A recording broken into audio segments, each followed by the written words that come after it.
बिस्मिल्लाहिर्रहमानिर्रहीम अस्सलाम वालेकुम सामीन तुसी सुनते पे हो सुपर FM 90 बहावल नगर और मैं ਤੁਹਾਡਾ ਹੋਸਟ इरफान अहमद और ਜਿਵੇਂ ਕਿ ਤੁਸੀਂ ਹਰ ਗਾਹੇ ਬਗਾਹੇ ਸੁਣਦੇ ਰਹਿੰਦੇ ਹੋ ਕਿ ਸਾਡਾ ਜਿਹੜਾ ਰੇਡੀਓ ਹੈ ਸਾਡਾ ਜਿਹੜਾ FM ਹੈ ਉਹ ਤੁਹਾਡੇ ਵਾਸਤੇ ਵੀ ਖਾਸ ਔਰ ਅਸੀਂ ਕੋਸ਼ਿਸ਼ ਕਰਦੇ ਹਾਂ ਹਮੇਸ਼ਾ ਆਪਣੀ ਕਿ ਅਸੀਂ ਤੁਹਾਨੂੰ ਜ਼ਿੰਦਗੀ ਦੇ ਹਰ ਸ਼ੋਬੇ ਦੇ ਵਿੱਚ ਜਿਹੜੀ ਹੈ ਮਜ਼ੀਦ ਮਤਲਬ ਅੱਛੀ ਮਾਲੂਮਾਤ ਦੇ ਸਕੀਏ ਤੁਹਾਡੀ ਰਹਿਨਮਾਈ ਕਰ ਸਕੀਏ और उस वास्ते असी गाहे बगाहे थोड़े नाल जिहड़ा ना हम कलाम हुन्ने आ और असी मुख्तलिफ फील्ड्स दे उत्ते फील्ड्स दे बंदियां दे नाल गल करदे हां और मुख्तलिफ फील्ड्स दे माहर लोग जिहड़े ने ओह साडे कोल आंदे ने असी उन्हां नाल गलबात करने हां जिथों ਤੁਹਾਨੂੰ ਬਹੁਤ ਅੱਛੀ ਇਨਫੋਰਮੇਸ਼ਨ ਮਿਲਦੀ ਹੈ ਅਗਰ ਤੁਸੀਂ ਉਸ ਫੀਲਡ ਨਾਲ ਅਟੈਚ ਹੁੰਦੇ ਹੋ ਤੇ ਤੁਸੀਂ ਯਕੀਨਨ ਉਹਨਾਂ ਦੇ ਮਸ਼ਵਰਿਆਂ ਤੇ ਅਮਲ ਕਰਕੇ ਪਹਿਲੇ ਨਾਲੋਂ ਜ਼ਿਆਦਾ ਬਿਹਤਰ ਅੰਦਾਜ਼ ਵਿੱਚ ਤੁਸੀਂ ਆਪਣਾ ਕੰਮ ਕਰ ਸਕਦੇ ਹੋ ਔਰ ਸਾਨੂੰ ਖੁਸ਼ੀ ਹੁੰਦੀ ਹੈ ਕਿ ਜਦੋਂ ਤੁਹਾਡੀ ਪੈਦਾਵਾਰ ਵੱਧਦੀ ਹੈ ਤੁਹਾਡਾ ਪ੍ਰੋਫਿਟ ਵੱਧਦਾ ਹੈ ਮੁਨਾਫਾ ਵੱਧਦਾ ਹੈ ਤੁਸੀਂ ਖੁਸ਼ਹਾਲ ਹੁੰਦੇ ਹੋ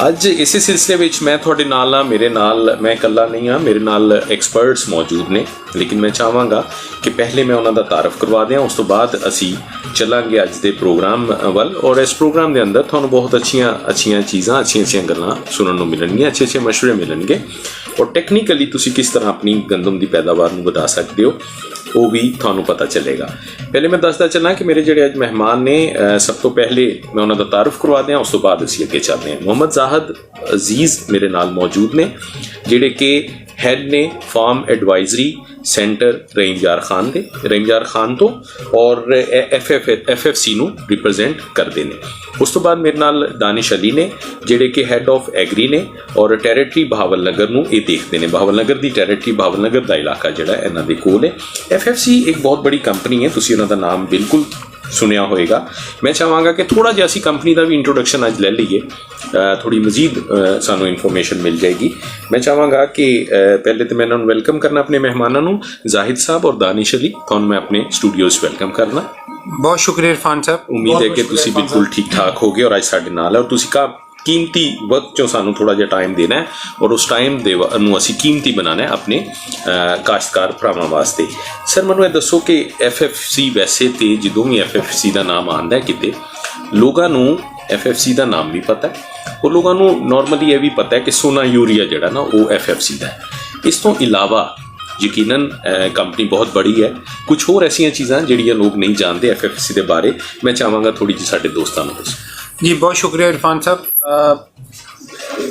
FFC फौजी फर्टिलाइजर कंपनी ਇਹਦੇ ਵਿੱਚ ਸੋਨਾ ਯੂਰੀਆ ਦਾ ਤੁਸੀਂ ਦੱਸ ਦਿੱਤਾ ਕਿ ਅਸੀਂ ਬਣਾਉਂਦੇ ਹਾਂ ਮੁਲਕ ਔਰ ਮੁਲਕ ਦੀ 50% ਜਿਹੜੀ ਯੂਰੀਆ ਦੀ ਜ਼ਰੂਰਤ ਹੈ ਜੀ ਉਹ ਅਸੀਂ ਮੁਲਕ 'ਚ ਪੂਰੀ ਕਰਨੀ ਠੀਕ ਹੈ ਇਹ ਕੰਪਨੀ 1978 ਦੇ ਵਿੱਚ ਮਾਰਦੇ ਵਜੂਦ 'ਚ ਆਈ ਔਰ ਆਪਣਾ ਪਹਿਲਾ ਕਾਰਖਾਨਾ ਗੋਡਮਾਚੀ ਰਹੀਮਯਾਰ ਖਾਨ ਸਾਦਕਾਬਾਦ ਤਹਿਸੀਲ 'ਚ ਲਗਾਇਆ ਠੀਕ ਹੈ ਉਸ ਤੋਂ ਬਾਅਦ ਦੂਜਾ ਪਲਾਂਟ ਉੱਥੇ ਲਗਾਇਆ ਉਸੇ ਜਗ੍ਹਾ ਯੂਰੀਆ ਦਾ ਫਿਰ ਕੁਛ ਪਲਾਂਟ DAP ਦਾ ਕਾਰਖਾਨਾ ਲਗਾਇਆ ਜਿਹੜਾ ਵਾਹਿਦ ਮੁਲਕ 'ਚ ਇਸ ਵੇਲੇ DAP ਬਣਾ ਰਿਹਾ ਹੈ ਕਰਾਚੀ ਪੋਰਟ ਕਾਸਮ ਠੀਕ ਹੈ ਉਹਦੇ ਨਾਲ ਇੱਕ ਮੋਟੇ ਦਾਣੇ ਵਾਲਾ ਯੂਰੀਆ ਸੀ ਜਿਹੜਾ ਕਿ ਉੱਥੇ ਉਸੇ ਪਲਾਂਟ 'ਤੇ ਕਰਾਚੀ ਬਣਾ ਰਿਹਾ ਇਹਦੇ ਨਾਲ ਫਿਰ ਪੰਜਵਾਂ ਕਾਰਖਾਨਾ ਇੱਕ ਜਿਹੜਾ ਗਵਰਨਮੈਂਟ ਨੇ NFC ਨੇ ਉਹਨੂੰ ਪ੍ਰਾਈਵੇਟਾਈਜ਼ ਕੀਤਾ ਅਸੀਂ ਮੀਰਪੁਰ ਮਥੇਲੋ ਤੋਂ ਖਰੀਦਿਆ ਜੀ ਠੀਕ ਹੈ ਤੇ ਲਿਹਾਜ਼ਾ ਇਸ ਵਕਤ ਸਾਰੇ ਦਾ ਸਾਡੇ 5 ਕਾਰਖਾਨੇ ਨੇ ਜਿਹੜੇ ਖਾਦ ਬਣਾਉਣ 'ਚ ਮਸਰੂਫ ਨੇ ਔਰ ਅਸੀਂ ਕੁਛ ਇਹ ਤਾਂ ਮੁਲਕ 'ਚ ਬਣਾਉਣੇ ਖਾਦਾਂ ਜਿਹਦੇ ਵਿੱਚ 50% ਯੂਰੀਆ ਜਿਹੜੀ ਮੁਲਕ ਦੀ ਜ਼ਰੂਰਤ ਉਹ ਪੂਰੀ ਕਰਨੇ ਆ ਔਰ ਇਹਦੇ ਨਾਲ ਜਿਹੜਾ 35% DAP ਜਿਹੜੀ ਹੈ ਮੁਲਕ ਦੀ ਜ਼ਰੂਰਤ ਉਹ ਪੂਰੀ ਕਰਨੇ ਆ ਲੋਕਲੀ ਬਣਾ ਕੇ ਇਹਦੇ ਨਾਲ ਅਸੀਂ ਕੁਛ ਖਾਦਾਂ ਐਸੀਆਂ ਜਿਹੜੀ ਮੁਲਕ 'ਚ ਦਸਤਿਆਬ ਨਹੀਂ ਹੈ ਬਣਾ ਨਹੀਂ ਸਕਦੇ ਪੈਦਾਵਾਰ ਨਹੀਂ ਹੈ ਜਿਹਦੀ ਠੀਕ ਹੈ ਉਹ ਅਸੀਂ ਬਾਹਰੋਂ ਇੰਪੋਰਟ ਕਰਕੇ ਵੀ ਕਾਸ਼ਤਕਾਰਾਂ ਨੂੰ ਬਾਹਰ ਪਹੁੰਚਾਉਂਦੇ ਹਾਂ ਮਤਲਬ ਉਹਦੀ ਮਾਰਕੀਟਿੰਗ ਪਾਕਿਸਤਾਨ ਦੇ ਅੰਦਰ ਉਹ FFC ਕਰਦੀ ਉਹਦੇ ਵਿੱਚੋਂ ਜੀ DAP ਹੈ ਕਿਉਂਕਿ 35% ਅਸੀਂ ਮੁਲਕ ਦੀ ਜ਼ਰੂਰਤ ਪੂਰੀ ਕਰਦੇ ਹਾਂ ਬਾਕੀ ਬਾਹਰੋਂ ਆਉਂਦੀ ਇਹਦੇ ਨਾਲ ਪੋਟਾਸ਼ ਇੱਕ ਤੀਜੀ ਖਾਦ ਹੈ SOP MOP ਅਸੀਂ ਵੀ ਬਾਹਰੋਂ ਮੰਗਵਾ ਕੇ ਤੇ ਕਾਸ਼ਤਕਾਰਾਂ ਨੂੰ ਪਹੁੰਚਾਉਂਦੇ ਇਹਦੇ ਨਾਲ ਮਤਵਾਜ਼ਨ ਖਾਦਾਂ ਦੇ ਫਰੋਗ ਵਾਸਤੇ ਅਸੀਂ ਨਾ ਜ਼ਿਮੀਦਾਰਾਂ ਨੂੰ ਅਜਜ਼ਾਏ ਸਗੀਰਾ ਜਿਹੜੀ ਥੋੜੇ ਮਿਕਦਾਰ 'ਚ ਇਸਤੇਮਾਲ ਹੋਣੀ ਖਾਦ 'ਚ ਜ਼ਿੰਕ ਹੈ ਸੋਨਾ ਜ਼ਿੰਕ ਦੇ ਨਾਮ ਤੋਂ ਔਰ ਸੋਨਾ ਬੋਰਾਨ ਅੱਛਾ ਇਹ ਸਪੋਰਟਿਵ ਹੁੰਦੀਆਂ ਨੇ ਲੇਕਿਨ ਕਮ ਇਹ ਕਹਿੰਦੇ ਨਾ ਕਿ ਜਿਸ ਤਰ੍ਹਾਂ ਆਟੇ 'ਚ ਨਮਕ ਦੀ ਕਮ ਮਿਕਦਾਰ 'ਚ ਨਮਕ ਕਮ ਹੁੰਦਾ ਹੈ ਲੇਕਿਨ ਕਮ ਮਿਕਦਾਰ ਹੀ ਆਟੇ ਦੀ ਰੋਟੀ ਦਾ ਜ਼ਾਇਕਾ ਬਣਾ ਦਿੰਦੀਆਂ ਨੇ ਤੇ ਇਸੇ ਤਰ੍ਹਾਂ ਇਹ ਜ਼ਿੰਕ ਤੇ ਬੋਰਾਨ ਕਮ ਮਿਕਦਾਰ 'ਚ ਇਸਤੇਮਾਲ ਹੁੰਦੀਆਂ ਨੇ ਲੇਕਿਨ ਇਹਨਾਂ ਦੀ ਅਫਾਦੀਅਤ किरदार या अफाल किसी तरह दूसरे यूरिया DAP पोटाश तो कम नहीं होता ਠੀਕ ਇਹ ਜਦੋਂ ਸਾਰੀਆਂ ਖਾਦਾਂ ਪੰਜੋਂ ਖਾਦਾਂ ਮਿਲਦੀਆਂ ਨੇ ਤੇ ਇੱਕ ਸਿਨਰਜੀਜ਼ ਐਡ ਕਰਦੀਆਂ ਨੇ। ਅੱਛਾ, ਗੁੱਡ। ਤੇ ਉਹ ਸਿਨਰਜੀਜ਼ ਨਾਲ ਪੈਦਾਵਾਰ ਵੀ ਵੱਧਦੀ ਹੈ ਔਰ ਜ਼ਿਮੀਂਦਾਰ ਦੀ ਆਮਦਨੀ ਵੀ ਵੱਧਦੀ ਹੈ। ਇਹ ਤਾਂ ਸੀ ਫੌਜੀ ਫਰਟੀਲਾਈਜ਼ਰ ਤੇ ਖਾਦਾਂ ਦੇ ਹਵਾਲੇ ਨਾਲ। ਇਹਦੇ ਨਾਲ ਫਲਾਈ ਕਈ ਕੰਮ ਨੇ, ਜਿਸ ਤਾਲੀਮ ਦੇ ਹਵਾਲੇ ਨਾਲ ਸਕਾਲਰਸ਼ਿਪ ਦਿੰਦੇ ਆ ਜ਼ਿਮੀਂਦਾਰਾਂ ਦੇ ਬੱਚਿਆਂ ਨੂੰ। ਅੱਛਾ, ਉਹਦੇ ਵਿੱਚ ਜਿਹੜੇ ਤਕਰੀਬਨ 45 ਸਕਾਲਰਸ਼ਿਪ ਹੈ ਉਹ ਸਾਊਥ ਪੰਜਾਬ, ਜਿਹਦੇ ਵਿੱਚ ਬਹਾਵਲਨਗਰ ਵੀ ਸ਼ਾਮਲ ਹੈ, ਇਹਦੇ ਇਲਾਕੇ ਦੇ ਜ਼ਿਮੀਂਦਾਰ ਦੇ ਬੱਚਿਆਂ ਨੂੰ ਜੀ। ਠੀਕ ਹੈ ਜ਼ਾਹਿਦ ਸਾਹਿਬ, ਇਹ ਤੁਸੀਂ ਜਿਹੜੀ ਗੱਲ ਕੀਤੀ ਹੈ ਕਿ ਫੌਜੀ ਫਰਟੀਲਾਈਜ਼ਰ ਸਿਰਫ ਖਾਦਾਂ ਔਰ ਕਾਸ਼ਤਕਾਰ ਵਾਸਤੇ ਜਿਹੜਾ ਉਹ ਮਤਲਬ ਸਪੋਰਟਿਵ ਨਹੀਂ ਹੈ, ਬਲਕਿ ਤੁਸੀਂ ਦੱਸਿਆ ਕਿ ਇੱਕ ਕਿਸਮ ਦਾ ਫਲਾਹੀ ਜਿਹੜੇ ਨੇ ਉਹ ਕੰਮ ਹੀ ਕਰਦੇ। ਉਹਦੀ ਸਕਾਲਰਸ਼ਿਪ ਦੱਸੇ, ਉਹਦਾ ਕੀ ਮਿਆਰ ਹੈ? ਉਹ ਸਕਾਲਰਸ਼ਿਪ ਕਿਸ ਬੇਸ ਤੇ ਜਿਹੜੇ ਨੇ ਦਿੱਤੇ ਜਾਂਦੇ ਜੀ? ਉਹਦੇ ਵਿੱਚ ਦੇਖੋ ਸਕਾਲਰਸ਼ਿਪ ਦੋ ਕਿਸਮ ਦੇ ਨੇ, ਇੱਕ ਪੋਸਟ ਮੈਟ੍ਰਿਕ ਹੈ, ਇੱਕ ਪੋਸਟ ਇੰਟਰਮੀਡੀਏਟ ਹੈ, ਜਿਹੜੀ 10ਵੀਂ ਤੋਂ ਬਾਅਦ ਤੇ 12ਵੀਂ ਤੋਂ ਬਾਅਦ। ਫਿਰ ਪ੍ਰੋਫੈਸ਼ਨਲ ਐਜੂਕੇਸ਼ਨ ਹੈ, ਜਿਹਦੇ ਵਿੱਚ BSc ਇੰਜੀਨੀਅਰਿੰਗ ਜਿਹੜੇ ਕਰ ਰਹੇ ਨੇ ਬੱਚੇ, ਉਹਨੂੰ 4 ਸਾਲ ਦਾ ਸਕਾਲਰਸ਼ਿਪ ਦਿੰਦੇ ਨੇ ਜੀ। ਠੀਕ ਹੈ। ਔਰ ਇਹਦੇ ਨਾਲ ਜਿਹੜੇ MSc ਐਗਰੀਕਲਚਰ ਕਰ ਰਹੇ ਨੇ ਉਹਨਾਂ ਨੂੰ ਵੀ 4 ਸਾਲ ਦਾ ਸਕਾਲਰਸ਼ਿਪ ਦੇ। Very good. ਇਹਦੇ ਨਾਲ ਜਿਹੜੇ ਕੋਈ IT ਦੇ ਹਵਾਲੇ ਨਾਲ IT 'ਚ ਕੰਮ ਕਰ ਰਹੇ ਨੇ, BS ਫਾਈਨੈਂਸ ਕਰ ਰਹੇ ਨੇ, ਉਹਨਾਂ ਨੂੰ 4 ਸਾਲ ਦਾ ਸਕਾਲਰਸ਼ਿਪ ਦਿੰਦੇ ਨੇ। ਪਰ ਮੰਥ ਤਕਰੀਬਨ 2000 ਰੁਪਏ ਉਹਨਾਂ ਨੂੰ ਮਿਲਦਾ ਹੈ। ਅੱਛਾ, ਤੇ ਇਹ ਜਿਹੜਾ ਤੁਸੀਂ ਇਹਦੀ ਜਿਹੜੀ ਆਗਾਹੀ ਕਿ ਮਤਲਬ ਕਿ ਇਹ ਮੈਸੇਜ ਕਿ ਅਸੀਂ ਇਹ ਕਰਦੇ ਹਾਂ, ਇਹ ਕਾਸ਼ਤਕਾਰ ਤੱਕ ਤੁਸੀਂ ਪ੍ਰੋਪਰ ਪਹੁੰਚ ਜਾਂਦਾ ਹੈ ਮੈਸੇਜ ਜੀ? ਉਹਦੇ ਕਾਸ਼ਤਕਾਰਾਂ ਨੂੰ ਅਵੇਲ ਕਰਦਾ ਹੈ ਜੀ। ਦੋ ਤਰੀਕੇ ਨੇ ਅਸਲ 'ਚ। ਸਾਡੇ ਕੋਲ ਤੁਸੀਂ ਨਾ ਅਵੇਲ ਕਰ ਰਹੇ, ਸਾਡੇ ਕੋਲ ਕੰਪੀਟੀਸ਼ਨ ਇੰਨਾ ਹੁੰਦਾ ਹੈ ਕਿ ਉੱਥੇ ਜਾ ਕੇ ਮੈਰਿਟ ਬਣਨਾ ਕਾਫੀ ਮੁਸ਼ਕਿਲ ਹੋ ਜਾਂਦਾ, ਇੰਨੀ ਤਾਦਾਦ ਹੁੰਦੀ ਹੈ। ਲੇਕਿਨ ਪ੍ਰੈਫਰੈਂਸ ਜਿਹੜੀ ਸਾਊਥ ਪੰਜਾਬ, ਜਿੱਥੇ ਅਸੀਂ ਸਮਝਦੇ ਹਾਂ ਕਿ ਜੇ ਜ਼ਰੂਰਤ ਹੈ ਉੱਥੇ ਪ੍ਰੈਫਰੈਂਸ ਦਿੱਤੀ ਜਾਂਦੀ ਸਾਊਥ ਪੰਜਾਬ ਦੇ ਵਿੱਚ। ਜੀ, ਜ਼ਬਰਦਸਤ। ਦੂਸਰਾ, ਇਹਦੀ ਤਸ਼ਹੀਰ ਕਰਨੇ ਅਸੀਂ ਅਖਬਾਰ ਦੇ ਥਰੂ ਇਸ਼ਤਿਹਾਰ ਆਉਂਦਾ ਹੈ। ਇਹ ਆਉਂਦਾ ਹੈ ਜੀ ਫਰਵਰੀ 'ਚ ਆਉਂਦਾ ਹੈ ਤੇ ਮਾਰਚ 31 ਇਹਦੀ ਆਖਰੀ ਤਰੀਕ ਹੁੰਦੀ ਦਰਖਾਸਤ ਦੀ। ਔਰ ਇਸ ਤੋਂ ਇਲਾਵਾ ਅਸੀਂ ਆਪਣੀ ਜਿਹੜੀਆਂ ਕਾਸ਼ਤਕਾਰਾਂ ਨਾਲ ਐਕਟੀਵਿਟੀ ਹੁੰਦੀਆਂ ਨੇ ਖੇਤ ਜਾ ਕੇ ਅਸੀਂ ਕਰਨੇ ਆ, ਉੱਥੇ ਵੀ ਜ਼ਿੰਮੇਦਾਰਾਂ ਨੂੰ ਦੱਸਣੇ ਆ। ਇਹਦੇ ਨਾਲ ਅਸੀਂ ਇੱਕ ਫੌਜੀ ਫਰਟੀਲਾਈਜ਼ਰ ਕੰਪਨੀ ਜਿਹੜੀ ਹੈ ਨਾ, ਇਹ ਕਾਸ਼ਤਕਾਰਾਂ ਨੂੰ ਬਿਹਤਰ ਤੋਂ ਬਿਹਤਰ ਫਸਲਾਂ ਉਗਾਉਣ ਦੇ ਹਵਾਲੇ ਨਾਲ ਇੱਕ ਉਹਨਾਂ ਨੇ ਜ਼ਰੀ ਸ਼ੋਬਾ ਕਾਇਮ ਕੀਤਾ ਹੈ, ਜਿਹਨੂੰ ਫਾਰਮ ਐਡਵਾਈਜ਼ਰੀ ਸੈਂਟਰ ਕਹਿੰਦੇ ਆ। ਇਹਦਾ ਮਕਸਦ ਇਹ ਹੈ ਕਿ ਕਾਸ਼ਤਕਾਰ ਆਪਣੀ ਲਾਗਤ ਕਮ ਕਰਕੇ ਕਮ ਖਰਚੇ ਨਾਲ ਬਿਹਤਰ ਪੈਦਾਵਾਰ ਕਿਸ ਤਰ੍ਹਾਂ ਲੈ ਸਕਦਾ ਹੈ। ਠੀਕ ਹੋ। ਇਹਦੇ ਵਿੱਚ ਮਿੱਟੀ ਪਾਣੀ ਦਾ ਤਜਜ਼ੀਏ ਦੀ ਮੁਫਤ ਸਹੂਲਤ ਹੈ, ਤਾਂ ਕਿ ਖਾਦਾਂ ਕਿੰਨੀਆਂ ਚਾਹੀਦੀਆਂ ਨੇ ਉਹ ਮਿੱਟੀ ਦਾ ਤਜਜ਼ੀਆ ਕਰੋਗੇ, ਉਹਦੀ ਬੁਨਿਆਦ ਤੇ ਇਸਤੇਮਾਲ ਕਰੋ। ਐਵੇਂ ਅੰਧਾਧੁੰਦ ਖਾਦਾ ਇਸਤੇਮਾਲ ਨਾ ਕਰੋ। ਮਤਲਬ ਮਾਡਰਨ ਫਰਟੀਲਾਈਜ਼ਿੰਗ ਹੈ ਉਹ ਤੇ ਫਿਰ ਇਸ ਤਰ੍ਹਾਂ ਅਵੇਅਰਨੈਸ ਹੈ। ਉਸ ਤੋਂ ਇਲਾਵਾ ਕਾਸ਼ਤਕਾਰ ਦੇ ਜਾ ਕੇ ਮੀਟਿੰਗਸ ਕਰਨੇ। ਅੱਜ ਸਾਡੀ ਇੱਕ ਮਹਿਕਮਾ ਜ਼ਰਾਅਤ ਦੇ ਨਾਲ ਉਹ 'ਚ ਕੁਝ ਯੂਨੀਵਰਸਿਟੀ ਦੇ ਸਟੂਡੈਂਟਸ ਵੀ ਆਏ ਹੋਏ ਸਨ। ਉਹਦਾ ਮਕਸਦ ਇਹ ਸੀ ਕਿ ਜ਼ਿਆਦਾ ਗੰਦਮ ਉਗਾਈ ਜਾਏ। ਉਸ ਹਵਾਲੇ ਨਾਲ ਅਸੀਂ ਉਹਨਾਂ ਨੂੰ ਆਗਾਹੀ ਦਿੱਤੀ। ਆਗਾਹੀ ਪ੍ਰੋਗਰਾਮ ਪੂਰਾ ਖਾਦਾਂ ਦੇ ਇਸਤੇਮਾਲ ਕਿੱਦਾਂ ਕਰਨਾ ਹੈ, ਕਿੰਨੀ ਮਿਕਦਾਰ 'ਚ ਕਰਨਾ ਹੈ, ਕਿਹੜੇ ਵੇਲੇ ਕਰਨਾ ਹੈ, ਕਿਸ ਤਰੀਕੇ ਨਾਲ ਕਰਨਾ ਹੈ, ਔਰ ਕਿਹੜੀ ਕਿਹੜੀ ਖਾਦ ਦੀ ਜ਼ਰੂਰਤ ਹੈ। ਅਸੀਂ ਗੰਦਮ ਦੀ बढ़ोतरी ਤੇ ਗੱਲ ਬਿਲਕੁਲ ਕਰਾਂਗੇ, ਔਰ ਕਿਉਂਕਿ ਥੋੜੀ ਦੇਰ ਵਿੱਚ ਬ੍ਰੇਕ ਹੋ ਜਾਣੀ ਹੈ, ਮੈਂ ਚਾਹਨਾ ਕਿ ਥੋੜਾ ਜਿਹਾ ਮੈਂ ਇਸ ਨੂੰ ਆਪਣਾ 5 ਮਿੰਟ ਅਸੀਂ ਜਿਹੜੀ ਗੁਫ਼ਤਗੂ ਕਰਨੀ ਹੈ ਉਹਦੇ 'ਚ ਮੈਂ ਇਹ ਚਾਹਾਂਗਾ ਕਿ ਤੁਸੀਂ ਸਾਨੂੰ ਇਹ ਦੱਸੋ ਕਿ ਜਿਹੜੀ FFC ਤੁਸੀਂ ਹੁਣੇ ਥੋੜੀ ਦੇਰ ਪਹਿਲੇ ਇਹ ਗੱਲ ਕੀਤੀ ਕਿ 35% ਜਿਹੜੀ ਹੈ ਉਹ ਇੱਥੇ ਉਹਦੀ ਮਤਲਬ ਬਣਦੀ ਹੈ, ਪੈਦਾ ਹੁੰਦੀ ਹੈ, ਔਰ ਬਾਕੀ ਕੁਝ ਤੁਸੀਂ ਇੰਪੋਰਟ ਕਰਦੇ ਹੋ। ਤੇ ਇਹ ਦੱਸੋ ਕਿ ਕੰਪਨੀ ਜਿਹੜੀ ਹੈ ਉਹ ਆਪਣੀ ਪੈਦਾਵਾਰ ਨੂੰ बढ़ाਉਣ ਲਈ ਕੋਸ਼ਾਂ ਹੈ? ਜੀ ਬਿਲਕੁਲ ਇਰਫਾਨ ਸਾਹਿਬ, 35% DAP ਜਿਹੜੀ ਹੈ ਮੁਲਕ ਦੀ ਜ਼ਰੂਰਤ ਹੈ। ਯੂਰੀਆ ਤਾਂ 50% ਹੈ, ਬਲਕਿ ਅਲਹਮਦੁਲਿਲਾ ਯੂਰੀਆ 'ਚ ਅਸੀਂ ਖੁਦ ਕਫੀਲ ਹਾਂ ਮੁਲਕ। ਅਸੀਂ ਸਾਰੀ ਯੂਰੀਆ ਬਾਹਰੋਂ ਨਹੀਂ ਮੰਗਵਾ ਜੀ। ਸਾਡੇ ਕਾਰਖਾਨੇ ਬਲਕਿ ਜ਼ਿਆਦਾ ਜ਼ਰੂਰਤ ਯਕੀਨਨ ਜਿਹੜਾ ਇੱਥੇ ਬਣ ਰਿਹਾ, ਇੱਥੇ ਪੈਦਾ ਹੋ ਰਿਹਾ, ਉਹ ਯਕੀਨਨ ਉਹਦੀ ਕਾਸਟ ਵੀ ਜਿਹੜੀ ਹੈ ਉਹ ਉਨੀ ਨਹੀਂ ਹੋਏਗੀ ਅਗਰ ਇੰਪੋਰਟ ਕਰੋਗੇ ਤਾਂ ਉਹਦੀ ਕਾਸਟ। ਔਰ ਇਸ਼ੂ ਪਤਾ ਕੀ ਹੈ, ਅਸੀਂ ਪੈਦਾਵਾਰ ਵਧਾ ਸਕਨੇ ਹਾਂ। ਇਸ਼ੂ ਸਾਡੇ ਕੋਲ ਜਿਹੜਾ ਰਾ ਮਟੀਰੀਅਲ ਨਾ ਗੈਸ, ਉਹ ਤੁਹਾਨੂੰ ਵੀ ਪਤਾ ਕਿ ਗੈਸ ਦੀ ਕਿੱਲਤ ਹੈ। ਕਿੱਲਤ ਹਲੇ ਵੀ ਜਦੋਂ ਸਰਦੀਆਂ ਆ ਜਾਂਦੀਆਂ, ਕਈ ਦੋ ਕਾਰਖਾਨੇ ਜਿਹੜੇ ਐਸੇ ਨੇ, 2 ਕਿ 3 ਕਾਰਖਾਨੇ ਜਿਹੜੇ ਬੰਦ ਹੋ ਜਾਂਦੇ ਨੇ ਗੈਸ ਦੀ ਸ਼ਾਰਟੇਜ ਦੀ ਵਜ੍ਹਾ ਤੋਂ, ਜਿਹਦੀ ਵਜ੍ਹਾ ਨਾਲ ਮਸਨੂਈ ਕਿੱਲਤ ਯੂਰੀਆ ਫਰਟੀਲਾਈਜ਼ਰ ਦੀ ਆ ਸਕਦੀ ਹੈ। ਅਗਰ ਅਸੀਂ ਸਾਨੂੰ ਗੈਸ ਦੀ ਦੱਸਿਆ ਵੀ ਯਕੀਨੀ ਹੋ ਜਾਏ, ਤੇ ਸਾਡੀ ਕੰਪਨੀ ਜਿਹੜੀ ਹੈ ਉਹ ਇੱਕ ਪਲਾਨ ਕਰ ਰਹੀ ਹੈ ਕਿ ਇੱਕ DAP ਦਾ ਕਾਰਖਾਨਾ ਸਾਡਾ ਹੈ ਜਿਹੜਾ 8 ਲੱਖ ਟਨ ਸਾਲਾਨਾ DAP ਮੁਲਕ ਦੇ ਵਿੱਚ ਬਣਾ ਰਿਹਾ ਹੈ। ਉਹਦੇ ਨਾਲ ਉਤਨੀ ਹੀ ਕਪੈਸਿਟੀ ਦਾ ਇੱਕ ਅਸੀਂ, ਬਲਕਿ ਉਸ ਤੋਂ ਜ਼ਿਆਦਾ ਕਪੈਸਿਟੀ ਦਾ DAP ਦਾ ਕਾਰਖਾਨਾ ਹੋਰ ਲਾ ਲਈਏ, ਤਾਂ ਕਿ ਅਸੀਂ ਬਾਹਰੋਂ ਜਿਹੜਾ ਕੀਮਤੀ ਜ਼ਰੇ ਮੁਆਦਲਾ ਖਰਚ ਕਰਦੇ ਹਾਂ ਉਹ ਸਾਡਾ ਬਚ ਸਕੇ। ਲੇਕਿਨ ਇਸ਼ੂ ਪਤਾ ਕੀ ਹੈ, ਗੈਸ ਦਾ। ਇਹ ਜਦੋਂ ਗੈਸ ਦਾ ਮਸਲਾ ਹੱਲ ਹੋ ਜਾਏਗਾ, ਕੰਪਨੀ ਇਨਸ਼ਾਅੱਲਾ ਉਹਦਾ ਇਰਾਦਾ ਹੈ ਔਰ ਮੁਲਕ ਨੂੰ ਜਿਸ ਤਰ੍ਹਾਂ ਯੂਰੀਆ 'ਚ ਖੁਦ ਕਫੀਲ ਕੀਤਾ ਹੈ, ਇਸ ਤਰ੍ਹਾਂ ਅਸੀਂ ਚਾਹੁੰਦੇ ਹਾਂ ਕਿ DAP 'ਚ ਵੀ ਖੁਦ ਕਫੀਲ ਮੈਂ ਹੋਵੇ। ਆਪਣੇ ਸੁਣਨ ਵਾਲਿਆਂ ਨੂੰ ਦੱਸਾਂ ਕਿ ਅਸੀਂ ਗੁਫ਼ਤਗੂ ਜਿਹੜਾ ਹੈ ਗੰਦਮ ਦੀ ਪੈਦਾਵਾਰ ਦੀ ਬੜ੍ਹੋਤਰੀ ਤੇ ਕਰਾਂਗੇ ਔਰ ਅੱਛਾ ਖਾਸਾ ਟਾਈਮ ਅਸੀਂ ਅੱਜ ਇਹਨਾਂ ਕੋਲ ਲਵਾਂਗੇ। ਅਸੀਂ ਉਸ ਤੋਂ ਪਹਿਲੇ ਸਿਰਫ ਕਿਉਂਕਿ ਬ੍ਰੇਕ ਵੱਲ ਜਾਣਾ ਹੈ, ਔਰ ਮੈਂ ਚਾਹੁੰਦਾ ਕਿ ਜਦੋਂ ਅਸੀਂ ਗੰਦਮ ਦੀ ਗੱਲ ਕਰੀਏ ਤੇ ਫਿਰ ਦਰਮਿਆਨ 'ਚ ਸਾਡੀ ਬ੍ਰੇਕ ਨਾ ਆਏ। ਤੁਸੀਂ ਸੁਣ ਲਿਆ ਕਿ FFC ਜਿਹੜੀ ਹੈ ਕਿਸ ਤਰੀਕੇ ਨਾਲ ਕੰਟਰੀਬਿਊਟ ਕਰ ਰਹੀ ਹੈ ਪਾਕਿਸਤਾਨ ਦੀ ਜ਼ਰਾਅਤ ਦੇ ਅੰਦਰ, ਕਿ 50% ਜਿਹੜਾ ਵੇ ਉਹ ਯੂਰੀਆ ਜਿਹੜਾ ਕਿ ਤਕਰੀਬਨ ਮੁਲਕ ਦੀ ਜ਼ਰੂਰੀਆਤ ਨੂੰ ਪੂਰਾ ਕਰਦਾ ਹੈ, ਉਹ FFC ਪ੍ਰੋਡਿਊਸ ਕਰਦੀ ਹੈ ਔਰ DAP 35% ਤੱਕ ਜਿਹੜਾ ਹੈ ਔਰ ਉਹ ਪ੍ਰੋਡਿਊਸ ਕਰਦੀ ਹੈ। ਅਗਰ ਸਾਰੀ ਦੀ ਸਾਰੀ DAP ਬਾਹਰੋਂ ਮੰਗਵਾਉਣੀ ਪੜੇ ਤਾਂ ਸ਼ਾਇਦ ਉਹਦੀ ਕੋਸਟ ਜ਼ਿਆਦਾ ਹੋ ਜਾਏ। ਔਰ ਮਸਾਇਲ ਉਹਨਾਂ ਨੇ ਦੱਸ ਦਿੱਤੇ ਕਿਸ ਵਜ੍ਹਾ ਤੋਂ ਜਿਹੜੀ ਹੈ ਉਹ ਸ਼ਾਰਟੇਜ ਆਉਂਦੀ ਹੈ। ਉਹਦੇ 'ਚ ਸਰਦੀਆਂ 'ਚ ਗੈਸ ਦਾ ਮਸਲਾ ਹੈ। ਅੱਛਾ ਇਹ ਦੱਸਣਾ ਜ਼ਾਹਿਦ ਸਾਹਿਬ ਕਿ ਗੈਸ ਦੇ ਉੱਤੇ ਗਵਰਨਮੈਂਟ ਜਿਹੜੀ ਹੈ ਉਹ ਇਤਨੀ ਬੜੀ ਫਰਮ ਹੈ ਔਰ ਯਕੀਨਨ ਉਹਦੇ 'ਤੇ ਕੋਈ ਸਪੋਰਟ ਜਾਂ ਕੁਛ ਐਕਸਟਰਾ ਸਪਲਾਈ ਜਾਂ ਕੁਛ ਐਸਾ ਤੁਹਾਨੂੰ ਕੰਪਨਸੇਟ ਕਰਦੀ ਹੋਵੇ?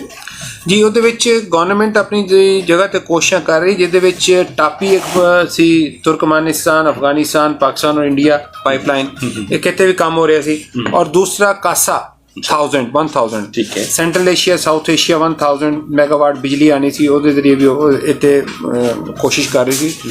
ਦੂਸਰਾ ਈਰਾਨ ਨਾਲ ਵੀ ਹੈ ਸੀ, ਲੇਕਿਨ ਉਹ ਥੋੜੀ ਜਿਹੀ ਇੰਪਲੀਕੇਸ਼ਨਸ ਨੇ, ਪਾਬੰਦੀਆਂ ਨੇ, ਤੁਹਾਨੂੰ ਪਤਾ ਜਿਹਦੇ ਵਿੱਚ ਤੁਸੀਂ ਐਗਰੀਮੈਂਟ ਸ਼ਾਮਲ ਨਹੀਂ ਹੋ ਸਕਦੇ।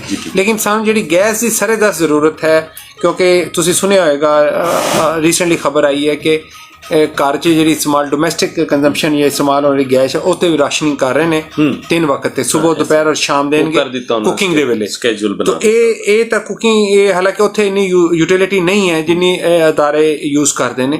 ਲਿਹਾਜ਼ਾ ਇਹ ਅਗਰ ਥੋੜਾ ਸਾ ਇੱਥੇ ਅੱਛੇ ਤਰੀਕੇ ਨਾਲ ਕੋਸ਼ਿਸ਼ਾਂ ਕੀਤੀਆਂ ਜਾਣ ਔਰ ਇਹਦਾ ਬੰਦੋਬਸਤ ਕੀਤਾ ਜਾਏ ਤਾਂ ਇਹ ਬਹੁਤ ਬਿਹਤਰ ਹੈ। ਵਰਨਾ ਸਾਨੂੰ ਮਸਲੇ ਮਸਾਇਲ ਖਾਦ ਦੇ ਆਉਣਗੇ। ਜ਼ਰੇ ਮੁਆਦਲਾ ਸਾਡੇ ਕੋਲ ਪਹਿਲੇ ਹੀ ਬਹੁਤ ਕਮੀ ਹੈ ਔਰ ਜਦੋਂ ਅਸੀਂ ਬਾਹਰ ਖਾਦ ਲੈਣ ਗਏ, ਇਸ ਵੇਲੇ ਯੂਰੀਆ ਜਿਹੜੀ ਪ੍ਰਾਈਸ ਹੈ ਉਹ 9000 ਰੁਪਏ ਦੀ ਬੋਰੀ ਬਾਹਰੋਂ, ਅਗਰ ਬਾਹਰ ਖੁਦਾ ਨਾ ਖਾਸਾ ਸਾਨੂੰ ਮੰਗਵਾਉਣੀ ਪੈਂਦੀ ਹੈ ਤਾਂ 9000 ਦੀ ਬੋਰੀ ਕਰਾਚੀ ਪਹੁੰਚੇਗੀ। ਤੇ ਸਾਡੀ ਇਸ ਮੁਲਕ ਦੀ ਜਿਹੜੀ ਖਾਦ ਯੂਰੀਆ 1800 ਦੀ ਬੋਰੀ, ਜਿਹੜਾ ਸਾਡਾ ਰੇਟ ਹੈ ਨਾ ਉਹ 1800 ਰੁਪਏ ਫੀ ਬੋਰੀ ਹੈ। ਹੁਣ ਇਹ ਦੇਖੋ ਕਿੱਥੇ 9000 ਤੇ ਕਿੱਥੇ 1800। ਅਗਰ ਖੁਦਾ ਨਾ ਖਾਸਾ ਸਾਨੂੰ ਮੰਗਵਾਉਣੀ ਪੈਗੀ ਤਾਂ ਹਕੂਮਤ ਨੂੰ ਬਹੁਤ ਜ਼ਿਆਦਾ ਜ਼ਰੇ ਮੁਆਵਜ਼ਾ ਦੇਣਾ ਪਏਗਾ। ਚਲੋ ਅੱਲਾ ਕਰੇ ਕਿ ਇਹ ਟਾਈਮ ਨਾ ਆਏ, ਅੱਲਾ ਕਰੇ ਕਿ ਅਸੀਂ ਇਸ ਨੂੰ ਇਸ ਤਰ੍ਹਾਂ ਹੀ ਕੰਟੀਨਿਊ ਰੱਖੀਏ ਔਰ ਸਾਡੇ ਆਪਣੇ ਮੁਲਕ ਦੀ ਬਣੀ ਹੋਈ ਜਿਹੜੀ ਹੈ DAP ਔਰ ਯੂਰੀਆ ਜਿਹੜਾ ਸਾਡੇ ਕੰਮ ਆਵੇ ਔਰ ਸਸਤਾ ਵੀ ਹੈ। ਯਕੀਨਨ ਉਹਦੇ 'ਚ ਸਸਤਾ ਹੋਣ ਦੀ ਵਜ੍ਹਾ ਨਾਲ ਕਾਸ਼ਤਕਾਰ ਨੂੰ ਜਿਹੜਾ ਨਾ ਫਾਇਦਾ ਹੈ, ਉਹਦਾ ਪ੍ਰੋਫਿਟ ਮਾਰਜਨ ਜ਼ਿਆਦਾ ਹੈ। ਯਕੀਨਨ ਅਗਰ ਐਕਸਪੈਂਸਿਵ ਖਾਦ ਹੋਏਗੀ ਜਾਂ ਉਹ ਆਪਣਾ DAP ਹੋਏਗੀ ਜ਼ਿਆਦਾ ਐਕਸਪੈਂਸਿਵ ਹੋਏਗੀ ਤੇ ਉਹਦੀ ਕਾਸਟ बढ़ ਜਾਏਗੀ ਔਰ ਉਹਦਾ ਪ੍ਰੋਫਿਟ ਕਮ ਹੋ ਜਾਏਗਾ। ਅੱਲਾ ਕਰੇਗਾ ਕਿ ਐਸਾ ਨਹੀਂ ਹੋਏਗਾ। ਅਸੀਂ ਇੱਕ ਬ੍ਰੇਕ ਵੱਲ ਵਧਾਂਗੇ। ਜ਼ਾਹਿਦ ਸਾਹਿਬ ਮੇਰੇ ਨਾਲ ਮੌਜੂਦ ਨੇ, ਮੁਹੰਮਦ ਜ਼ਾਹਿਦ ਅਜ਼ੀਜ਼, ਜਿਹੜੇ ਕਿ ਹੈਡ ਆਫ ਫਾਰਮ ਐਡਵਾਈਜ਼ਰੀ ਨੇ FFC ਦੇ ਸੈਂਟਰ ਰਹੀਂਗਾਰ ਖਾਨ ਨੂੰ ਡੀਲ ਕਰਦੇ ਨੇ। ਦਾਨਿਸ਼ ਅਲੀ ਸਾਡੇ ਨਾਲ ਬੈਠੇ ਨੇ, ਅਸੀਂ ਉਹਨਾਂ ਨਾਲ ਵੀ ਗੁਫ਼ਤਗੂ ਕਰਾਂਗੇ ਬਹਾਵਲ ਨਗਰ ਦੇ ਹਵਾਲੇ ਨਾਲ, ਜਿਹੜੇ head of agri territory Bahawal ਨਗਰ ਦੇ ਨੇ। ਔਰ ਅਸੀਂ ਅੱਜ ਇਹਨਾਂ ਨਾਲ ਗੱਲਬਾਤ ਕਰ ਰਹੇ ਹਾਂ ਗੰਦਮ ਦੀ ਬੜ੍ਹੋਤਰੀ ਦੇ ਬਾਰੇ 'ਚ। ਅਸੀਂ ਯਕੀਨਨ ਗੱਲਬਾਤ ਕਰਾਂਗੇ। ਅਗਲੀ ਜਿਹੜੀ ਸਾਡੀ ਬੈਠਕ ਹੋਏਗੀ, ਅਗਲੀ ਜਿਹੜੀ ਗੁਫ਼ਤਗੂ ਸ਼ੁਰੂ ਹੋਏਗੀ ਬ੍ਰੇਕ ਤੋਂ ਬਾਅਦ, ਉਹ ਫਿਰ ਗੰਦਮ 'ਤੇ ਹੀ ਹੋਏਗੀ। ਉਹਦੇ 'ਤੇ ਅਸੀਂ ਇਹਨਾਂ ਕੋਲ ਮੁਫੀਦ ਮਸ਼ਵਰੇ ਵੀ ਲਵਾਂਗੇ ਔਰ ਇਹਨਾਂ ਦੀ ਕੰਪਨੀ ਕੀ ਕਰ ਰਹੀ ਹੈ ਔਰ ਕਿਸ ਤਰੀਕੇ ਨਾਲ ਕਾਸ਼ਤਕਾਰ ਇਹਨਾਂ ਦੇ ਮਸ਼ਵਰਿਆਂ 'ਤੇ ਅਮਲ ਕਰਕੇ ਗੰਦਮ ਦੀ ਬੜ੍ਹੋਤਰੀ ਕਰ ਸਕਦੇ ਨੇ, ਬਿਹਤਰੀ ਲਿਆ ਸਕਦੇ ਨੇ। ਇੱਕ ਬ੍ਰੇਕ ਦਾ ਟਾਈਮ ਹੋ ਗਿਆ। ਇਸ ਬ੍ਰੇਕ ਤੋਂ ਬਾਅਦ ਅਸੀਂ ਵਾਪਸ ਆਵਾਂਗੇ। ਸਾਮੀਨ ਇੱਕ ਵਾਰੀ ਫਿਰ ਆ ਚੁੱਕੇ ਹਾਂ ਅਸੀਂ ਵਾਪਸ ਆਪਣੇ ਪ੍ਰੋਗਰਾਮ ਦੇ ਵਿੱਚ। ਤੁਸੀਂ ਸੁਣਦੇ ਪਏ ਹੋ ਸੁਪਰ FM 90 ਬਹਾਵਲ ਨਗਰ ਲਾਈਵ ਟਰਾਂਸਮਿਸ਼ਨ ਹੈ ਔਰ ਇਸ ਟਰਾਂਸਮਿਸ਼ਨ ਦੇ ਵਿੱਚ ਮੈਂ ਇਰਫਾਨ ਅਹਿਮਦ ਔਰ ਮੇਰੇ ਨਾਲ ਅੱਜ FFC ਦੇ ਨੁਮਾਇੰਦੇ ਮੌਜੂਦ ਨੇ, ਮੁਹੰਮਦ ਜ਼ਾਹਿਦ ਅਜ਼ੀਜ਼ ਜਿਹੜੇ ਕਿ ਹੈਡ ਆਫ ਫਾਰਮ ਐਡਵਾਈਜ਼ਰੀ ਨੇ ਰਹੀਂਗਾਰ ਖਾਨ ਸੈਂਟਰ ਤੋਂ, ਔਰ ਦਾਨਿਸ਼ ਅਲੀ ਨੇ ਜਿਹੜੇ ਕਿ head of agri territory Bahawal ਨਗਰ ਤੋਂ ਨੇ। ਅਸੀਂ ਇਹਨਾਂ ਦੇ ਨਾਲ ਬੜੀ ਅੱਛੀ ਗੁਫ਼ਤਗੂ ਕਰਦੇ ਪਏ ਸਾਂ। ਹੁਣ ਤੱਕ ਤੁਹਾਨੂੰ ਜਿਹੜਾ ਨਾ ਕੰਪਨੀ ਦਾ ਇੰਟਰੋਡਕਸ਼ਨ ਬੜਾ ਅੱਛਾ ਇਹਨਾਂ ਨੇ ਦੇ ਦਿੱਤਾ ਔਰ ਕੰਪਨੀ ਦੇ ਕੁਝ ਫਲਾਈ ਕੰਮ ਵੀ ਇਹਨਾਂ ਨੇ ਤੁਹਾਨੂੰ ਦੱਸੇ ਔਰ ਮੈਨੂੰ ਬਹੁਤ ਅੱਛਾ ਲੱਗਿਆ ਕਿ ਕੰਪਨੀ ਜਿਹੜਾ ਨਾ ਉਹ ਇਸ ਤਰੀਕੇ ਨਾਲ ਵੀ ਸੋਚਦੀ ਹੈ, ਫਲਾਹ ਬਹਿਬੂਦ ਦਾ ਵੀ ਸੋਚਦੀ ਹੈ ਔਰ ਕਿਸਾਨ ਨੂੰ ਔਰ ਕਿਸਾਨ ਦੇ ਬੱਚਿਆਂ ਨੂੰ ਪੜ੍ਹਾਉਣਾ ਚਾਹੁੰਦੀ ਹੈ। ਸਰ ਸਾਡਾ ਅਸਲ ਜਿਹੜਾ ਮੌਜੂ ਹੈ ਉਹ ਹੈ ਗੰਦਮ ਦੀ ਬੜ੍ਹੋਤਰੀ ਔਰ ਗਵਰਨਮੈਂਟ ਵੀ ਇਹਦੇ 'ਤੇ ਬਹੁਤ ਜ਼ਿਆਦਾ ਇਸ ਟਾਈਮ ਜਿਹੜੀ ਹੈ ਫੋਕਸ ਕੀਤੀ ਹੋਇਆ ਉਹਨਾਂ ਨੇ ਔਰ ਉਹਨਾਂ ਦਾ ਇੱਕ ਪ੍ਰੋਗਰਾਮ ਵੀ ਹੈ। ਇਸ ਦੇ ਹਵਾਲੇ ਨਾਲ ਮੈਂ ਚਾਹਾਂਗਾ ਕਿ ਗੰਦਮ ਜਿਹੜੀ ਹੈ ਬੜੀ ਅਹਿਮ ਫਸਲ ਹੈ ਸਾਡੀ ਪਾਕਿਸਤਾਨ ਦੀ ਔਰ ਜਿਹੜੀ ਇਹ ਗੰਦਮ ਵੇ ਇਹਦੇ ਦਿਨ ਬ ਦਿਨ ਅਸੀਂ ਦੇਖਦੇ ਪਏ ਹਾਂ ਕਿ ਸਾਨੂੰ ਗਾਹੇ ਬਗਾਹੇ ਸੁਣਨਾ ਪੈਂਦਾ ਹੈ ਕਿ ਗੰਦਮ ਇੰਪੋਰਟ ਕਰਨੀ ਪੈ ਰਹੀ ਹੈ। ਜਦਕਿ ਅਸੀਂ ਜਦੋਂ ਛੋਟੇ ਛੋਟੇ ਹੁੰਦੇ ਸੀ ਤੇ ਅਸੀਂ ਜ਼ਰਈ ਮੁਲਕ ਸੁਣਦੇ ਸਾਂ ਔਰ ਗੰਦਮ ਜਿਹੜੀ ਹੈ ਉਹ ਸਭ ਤੋਂ ਬੜੀ ਫਸਲ ਅਸੀਂ ਉਦੋਂ ਸੁਣਦੇ ਹੁੰਦੇ ਸਾਂ ਕਿ ਗੰਦਮ ਦੇ ਵਿੱਚ ਖੁਦ ਕਫੀਲ ਹੈ।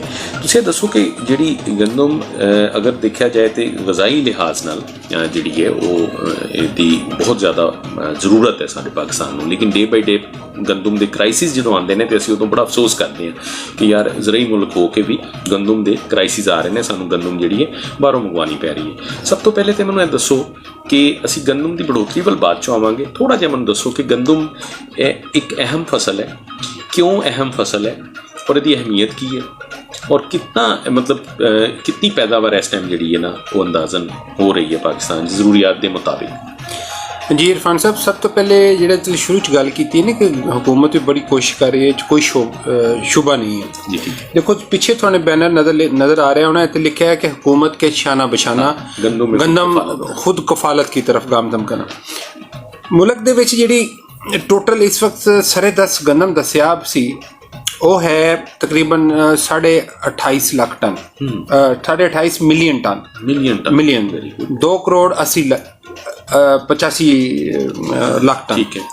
ਜਿੱਥੇ ਤੱਕ ਸਾਡੀ ਇਸ ਮੁਲਕ 'ਚ ਸਾਡੀ ਜ਼ਰੂਰਤ ਹੈ ਉਹ ਹੈ ਤਕਰੀਬਨ 30.5 ਮਿਲੀਅਨ ਟਨ, ਯਾਨੀ 3 ਕਰੋੜ ਤੋਂ ਉੱਤੇ ਸਾਡੀ ਜ਼ਰੂਰਤ ਹੈ। ਠੀਕ ਹੈ। ਤੇ ਲਿਹਾਜ਼ਾ ਤਕਰੀਬਨ 2 ਮਿਲੀਅਨ ਟਨ ਦਾ ਯਾਨੀ 20 ਲੱਖ ਟਨ ਦਾ ਗੈਪ ਹੈ। ਉਹ ਗੈਪ ਕਿਸ ਤਰ੍ਹਾਂ ਹੈ ਕਿ ਜਿਹੜੀ ਸਾਡੀ ਮੁਲਕ ਦੀ ਖਪਤ ਹੈ, ਇਸਤੇਮਾਲ ਹੈ 115 ਕਿਲੋਗ੍ਰਾਮ ਗੰਦਮ ਫੀ ਬੰਦਾ ਇਸਤੇਮਾਲ ਕਰਦਾ ਇੱਕ ਸਾਲ ਦੇ ਵਿੱਚ। ਅੱਛਾ, ਵੈਰੀ ਗੁੱਡ।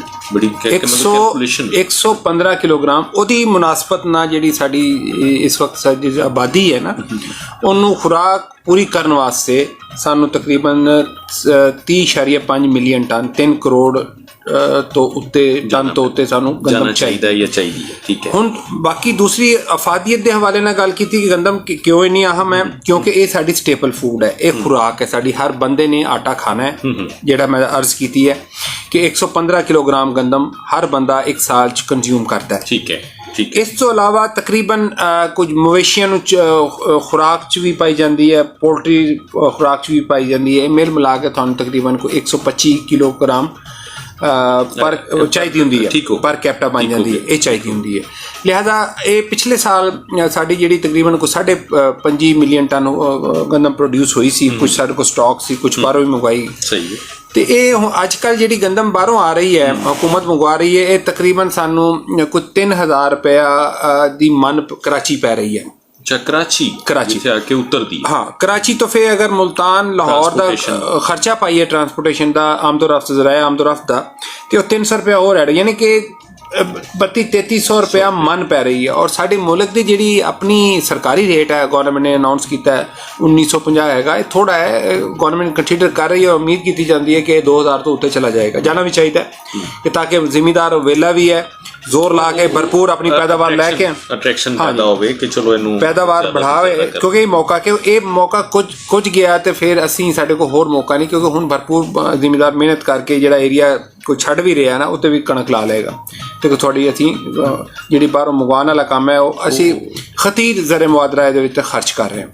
तो गंदम खुद कफील सां पिछले साल तो सानू मसले मसाइल बने ने, पहले एक बहुत पुराने मसले बने सी, उस वेले भी गंदम साडी कम हुई सी, लेकिन ये कुछ थोड़ा जिहा इहदे विच साडे लोगों का भी कसूर है कि ज़ख़ीरा अंदोज़ी वाले भी कुछ लोग चले गए, क्योंकि जो गंदम मार्केट पिछले साल पैदा हुई और पिछले साल अप्रैल मई कटी गई सी इसी साल, ठीक है, उस वेले ही शॉर्टेज दी कैंटियां बजनी शुरू हो गई, आवाज आ गई सी, उस विच इन्वेस्टर काफ़ी सारा शामिल हो गया, किसी ने रोक ली, उन्होंने पता सी कि इंटरनेशनल मार्केट भी रेट बढ़ रहा है, इत्थे भी बढ़ेगा तो असीं ज़्यादा कमाई। और कुछ थोड़ा सा अंसर जिहड़ा शामिल है स्मगलिंग का, जिहड़ा अफगानिस्तान जाता है, दो एक तो वन वाली साइड तो चला गया, दूसरा चमन बॉर्डर तो चला गया।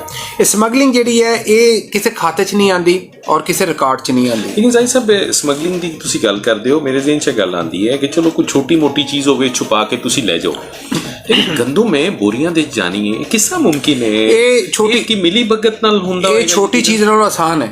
अच्छा, एक लैके जाना छोटी चीज़ नालों आसान है, छोटी चीज़ तो फड़ी जाती है ना, तलाशी लो तो फड़ी जाती है, ਜਿਹੜੀ ਓਪਨਲੀ ਟਰੱਕ ਦੇ ਟਰੱਕ ਜਾਣੇ ਹੁੰਦੇ ਆ ਨਾ, ਉਹਦੇ ਵਿੱਚ ਕਈ ਚੀਜ਼ਾਂ ਇਨਵੋਲਵ ਹੁੰਦੀਆਂ ਨੇ ਇਨਵੋਲਵਮੈਂਟ ਨਾਲ ਹੀ ਔਰ ਜਿਹਨੂੰ ਅਸੀਂ ਅੰਗਰੇਜ਼ ਕਨਾਈਵੈਂਸ ਕਹਿੰਦੇ ਆ ਨਾ, ਸਮਝ ਆ ਗਈ। ਇਹ ਕਨਾਈਵੈਂਸ ਨਾਲ ਜਿਹੜੀ ਤੁਸੀਂ ਇਹ ਲਫ਼ਜ਼ ਬੋਲਿਆ ਸੀ, ਅਸੀਂ ਤਾਂ ਖੈਰ ਨਹੀਂ ਉਹ ਲਫ਼ਜ਼ ਬੋਲਦੇ, ਇਹ ਕਨਾਈਵੈਂਸ ਦੇ ਨਾਂ ਤੋਂ ਬਗੈਰ ਨਹੀਂ ਜਾਂਦੀ। ਔਰ ਇਹ ਕਾਫੀ ਜ਼ਿਆਦਾ ਮਿਕਦਾਰ ਜਿਹੜੀ ਹੈ ਇਧਰੋਂ KPK ਤੋਂ ਅੱਗੇ ਚਲੀ ਜਾਂਦੀ ਹੈ ਤੇ ਇਧਰੋਂ ਚਮਨ ਦੀ ਬਾਰਡਰ ਤੋਂ ਅੱਗੇ ਚਲੀ, ਉਹ ਫਿਰ ਸਾਡੇ ਲਈ ਨੁਕਸਾਨਦੇਹ ਹੈ। ਦੇਖੋ ਗਵਰਨਮੈਂਟ ਇੱਥੇ ਸਬਸਿਡੀ ਦਿੰਦੀ ਹੈ, ਗਵਰਨਮੈਂਟ ਇੱਥੇ ਆਪਣੇ ਆਪ ਤੇ ਬੋਝ ਪਾਉਂਦੀ ਹੈ, ਲੇਕਿਨ ਚਲੀ ਉਹ ਬਾਹਰ ਜਾਂਦੀ ਹੈ। ਇੱਥੇ ਫਿਰ ਗੰਦਮ ਦੀ ਕਮੀ ਆ ਗਈ, ਫਿਰ ਬਾਹਰੋਂ ਮੰਗਵਾਉਂਦੇ ਹੋ, ਜ਼ਰੇ ਬਾਦਲਾ ਦਿੰਦੇ ਹੋ, ਮਤਲਬ ਕੁਝ ਸਿਸਟਮ ਚੈਨਲਾਈਜ਼ ਕਰਨ ਦੀ ਜ਼ਰੂਰਤ ਹੈ। ਆਲਰੇਡੀ ਤੁਸੀਂ ਜ਼ਰੂਰੀਆਤ ਜਿਹੜੀ ਹੈ ਉਹਦੇ ਤੋਂ ਘੱਟ, ਮਤਲਬ ਥੋੜਾ ਪਿੱਛੇ ਹੋ, ਨਹੀਂ ਫਿਰ ਉਹਦੇ ਚੋਂ ਵੀ ਅਗਰ ਉਹ ਸਮਗਲ ਹੋ ਜਾਏ ਤੇ ਯਕੀਨਨ ਉਹ ਫਿਰ ਤਾਂ ਉਹ ਗੈਪ ਵੱਧ ਗਿਆ ਨਾ। ਹਾਂ, ਇੰਨਾ ਗੈਪ ਨਹੀਂ ਸੀ। ਗੈਪ ਅਸੀਂ ਤਕਰੀਬਨ ਅਸੀਂ ਖੁਦ ਕਫੀਲ ਸਾਂ ਗੰਦਮ ਚੋਂ। ਪਿਛਲੇ ਸਾਲ ਤੋਂ ਜਦੋਂ ਦਾ ਇਹ ਸਿਲਸਿਲਾ ਚੱਲਿਆ, ਲੋਕਾਂ ਨੂੰ ਪਤਾ ਚੱਲਿਆ ਇੰਟਰਨੈਸ਼ਨਲ ਲੈਵਲ ਤੇ ਕਿ ਜੀ ਗੰਦਮ ਦੀ ਕੀਮਤ ਵੱਧ ਰਹੀ ਹੈ, ਤੇ ਕੁਝ ਹੋਲਡਰ ਜਿਹਨੂੰ ਅਸੀਂ ਕਹਿੰਦੇ ਜ਼ਖੀਰਾ ਅੰਦੋਜ਼ੀ ਉਸ ਤਰਫ ਆ ਗਏ, ਇਨਵੈਸਟਰ ਵਿੱਚ ਆ ਗਏ, ਜਿਹਦਾ ਕੰਮ ਵੀ ਨਹੀਂ ਹੈ ਨਾ, ਉਹ ਵੀ ਇੱਧਰ ਆ ਗਿਆ, ਤੇ ਉਹਦੀ ਵਜ੍ਹਾ ਨਾਲ ਫਿਰ ਸਾਰੇ ਦਸ ਜਿਹੜੀ ਹੈ ਉਹ ਸ਼ਾਰਟੇਜ, ਮਸਨੂਈ ਸ਼ਾਰਟੇਜ ਹੋਈ, ਜਿਹਦੀ ਵਜ੍ਹਾ ਨਾਲ ਕੀਮਤਾਂ बढ़नी ਸ਼ੁਰੂ ਹੋ ਗਈਆਂ। ਅੱਛਾ, ਇੱਕ ਚੀਜ਼ ਦੱਸਣਾ ਮੈਨੂੰ ਕਿ ਜਦੋਂ ਗੰਦਮ ਦੀ ਫਸਲ ਆਉਂਦੀ ਹੈ, ਤਿਆਰ ਹੋ ਜਾਂਦੀ ਹੈ ਔਰ ਉਹ ਕੱਟ ਜਾਂਦੀ ਹੈ ਮਾਰਕੀਟ, ਉਹਦੀ ਜਦੋਂ ਪ੍ਰਾਈਸ ਸੈੱਟ ਕੀਤੀ ਜਾਂਦੀ ਹੈ ਉਹ ਕਿਸ ਟਾਈਮ ਤੇ ਕੀਤੀ ਜਾਂਦੀ ਐਗਜ਼ੈਕਟ?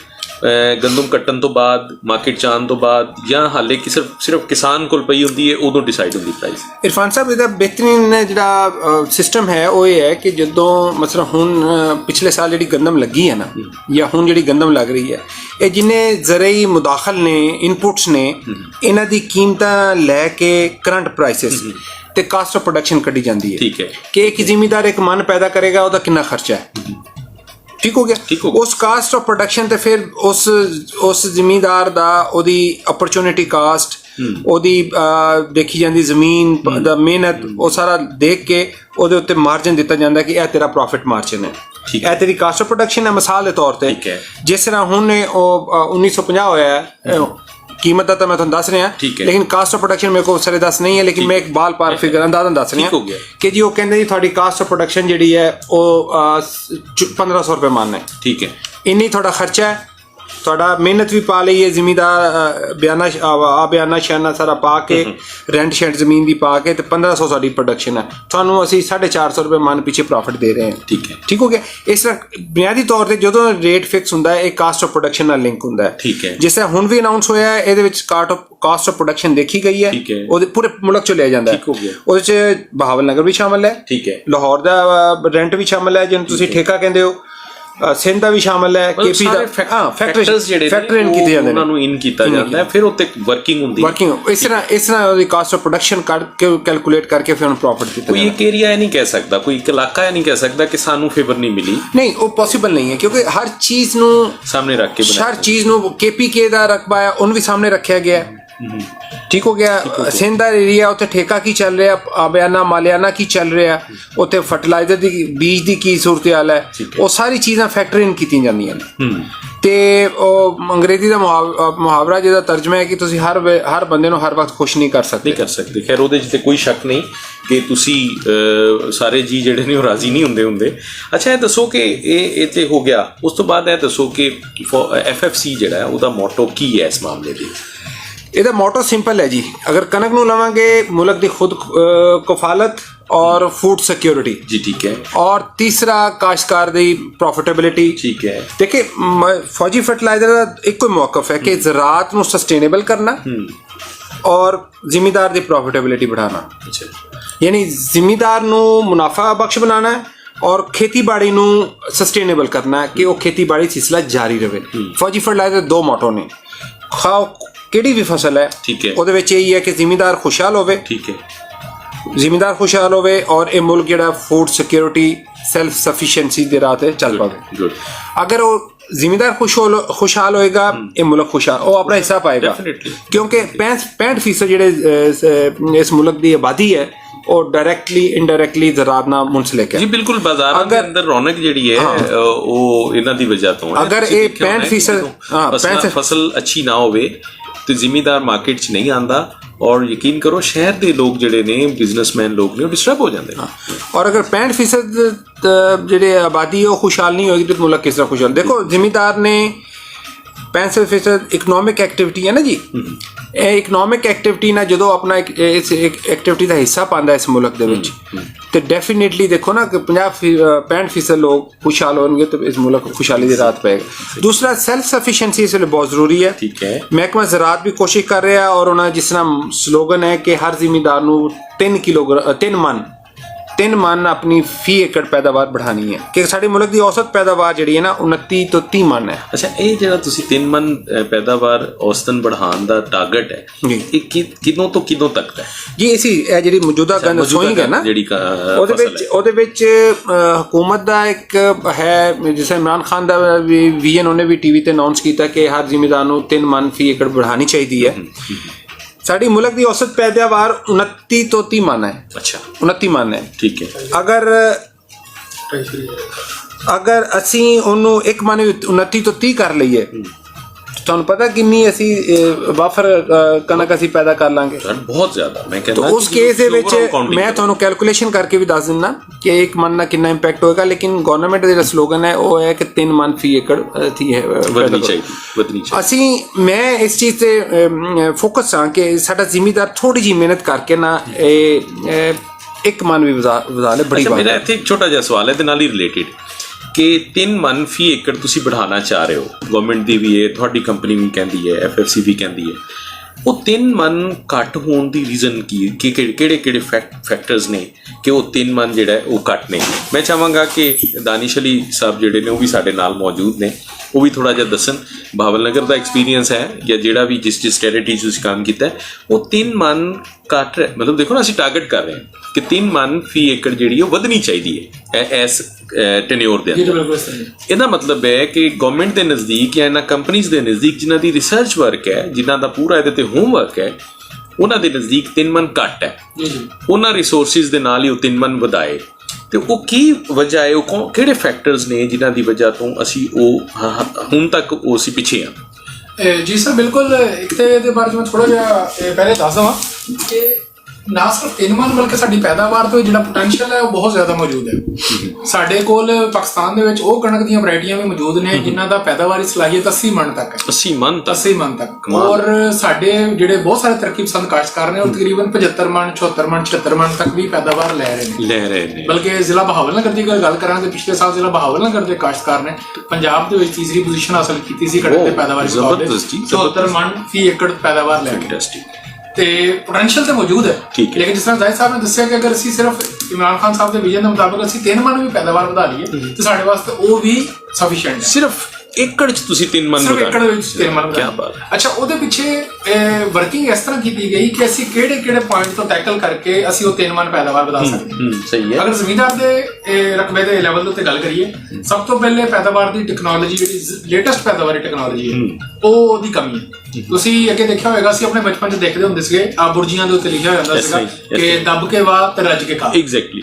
ਕਿ ਜਿੰਨਾ ਤੁਸੀਂ ਜ਼ਿਆਦਾ ਹਲ ਫੇਰੋਗੇ ਉਨੀ ਤੁਸੀਂ ਜ਼ਿਆਦਾ ਪੈਦਾਵਾਰ ਲੈ ਸਕਦੇ ਹੋ। ਹੁਣ ਤੁਸੀਂ ਦੇਖ ਰਹੇ ਹੋ ਕਿ ਜ਼ੀਰੋ ਡਰਿਲ ਆ ਗਈ ਹੈ।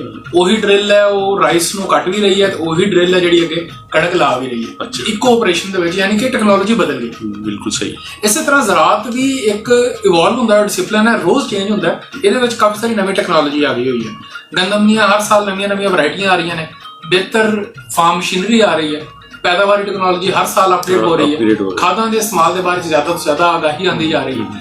ਉਹਦੀ ਇੱਕ ਤੇ ਸਭ ਤੋਂ ਪਹਿਲੀ ਗੱਲ ਆ ਜਾਂਦੀ ਪੈਦਾਵਾਰੀ ਟੈਕਨੋਲੋਜੀ। ਮਤਲਬ ਤੁਹਾਡੇ ਨਜ਼ਦੀਕ ਇੱਕ ਰੀਜ਼ਨ ਜਾਂ ਇੱਕ ਫੈਕਟਰ ਇਹ ਵੇ ਕਿ ਤੁਸੀਂ ਜਦੀਦ ਨਹੀਂ ਹੋ ਰਹੇ, ਆਪਣੇ ਆਪ ਨੂੰ ਮੋਲਡ ਨਹੀਂ ਕਰ ਰਹੇ। ਬੜਾ ਛੋਟੀ ਜਿਹੀ ਮੈਂ ਮਿਸਾਲ ਦਿੰਦਾ, ਛੱਟੇ ਦੇ ਉੱਤੇ ਜ਼ਿਆਦਾਤਰ ਜਿਹੜੀ ਕਣਕ ਹੈ ਜ਼ਿਲ੍ਹਾ ਬਹਾਵਲ ਨਗਰ ਦੇ ਵਿੱਚ ਤਕਰੀਬਨ ਅੱਧਾ ਰਕਬਾ ਜਿਹੜਾ ਉਹ ਛੱਟੇ ਦੇ ਜ਼ਰੀਏ ਕਾਸ਼ਤ ਹੁੰਦਾ, ਜਦਕਿ ਬਾਰ-ਬਾਰ ਰਿਸਰਚ ਨਾਲ ਤੇ ਮਹਿਕਮਾ ਜ਼ਰਾਅਤ ਦੇ ਨਾਲ ਤੇ ਇਹ ਦੱਸਿਆ ਗਿਆ ਕਿ ਤੁਸੀਂ ਇੱਕ ਡਰਿਲ ਦੇ ਜ਼ਰੀਏ ਕਾਸ਼ਤ ਕਰਦੇ ਹੋ ਤਾਂ ਪੈਦਾਵਾਰ ਦੇ ਵਿੱਚ ਖਾਤਰਖਾ ਇਜ਼ਾਫਾ ਹੋ ਸਕਦਾ। ਬੀਜ ਜ਼ਾਇਆ ਵੀ ਹੁੰਦਾ, ਬੀਜ ਬਹੁਤ ਜ਼ਿਆਦਾ ਹੁੰਦਾ, ਕਿਉਂਕਿ ਸਰਫੇਸ ਤੇ ਰਹਿ ਜਾਂਦਾ ਨਾ ਜੀ। ਬੀਜ ਜ਼ਾਇਆ ਹੋਣ ਤੋਂ ਜ਼ਿਆਦਾ ਬਲਕਿ ਜਿਹੜਾ ਮੈਂ ਫੋਕਸ ਕਰਾਂਗਾ ਰਿਸੋਰਸਿਸ ਜ਼ਾਇਆ ਹੁੰਦੇ ਨੇ।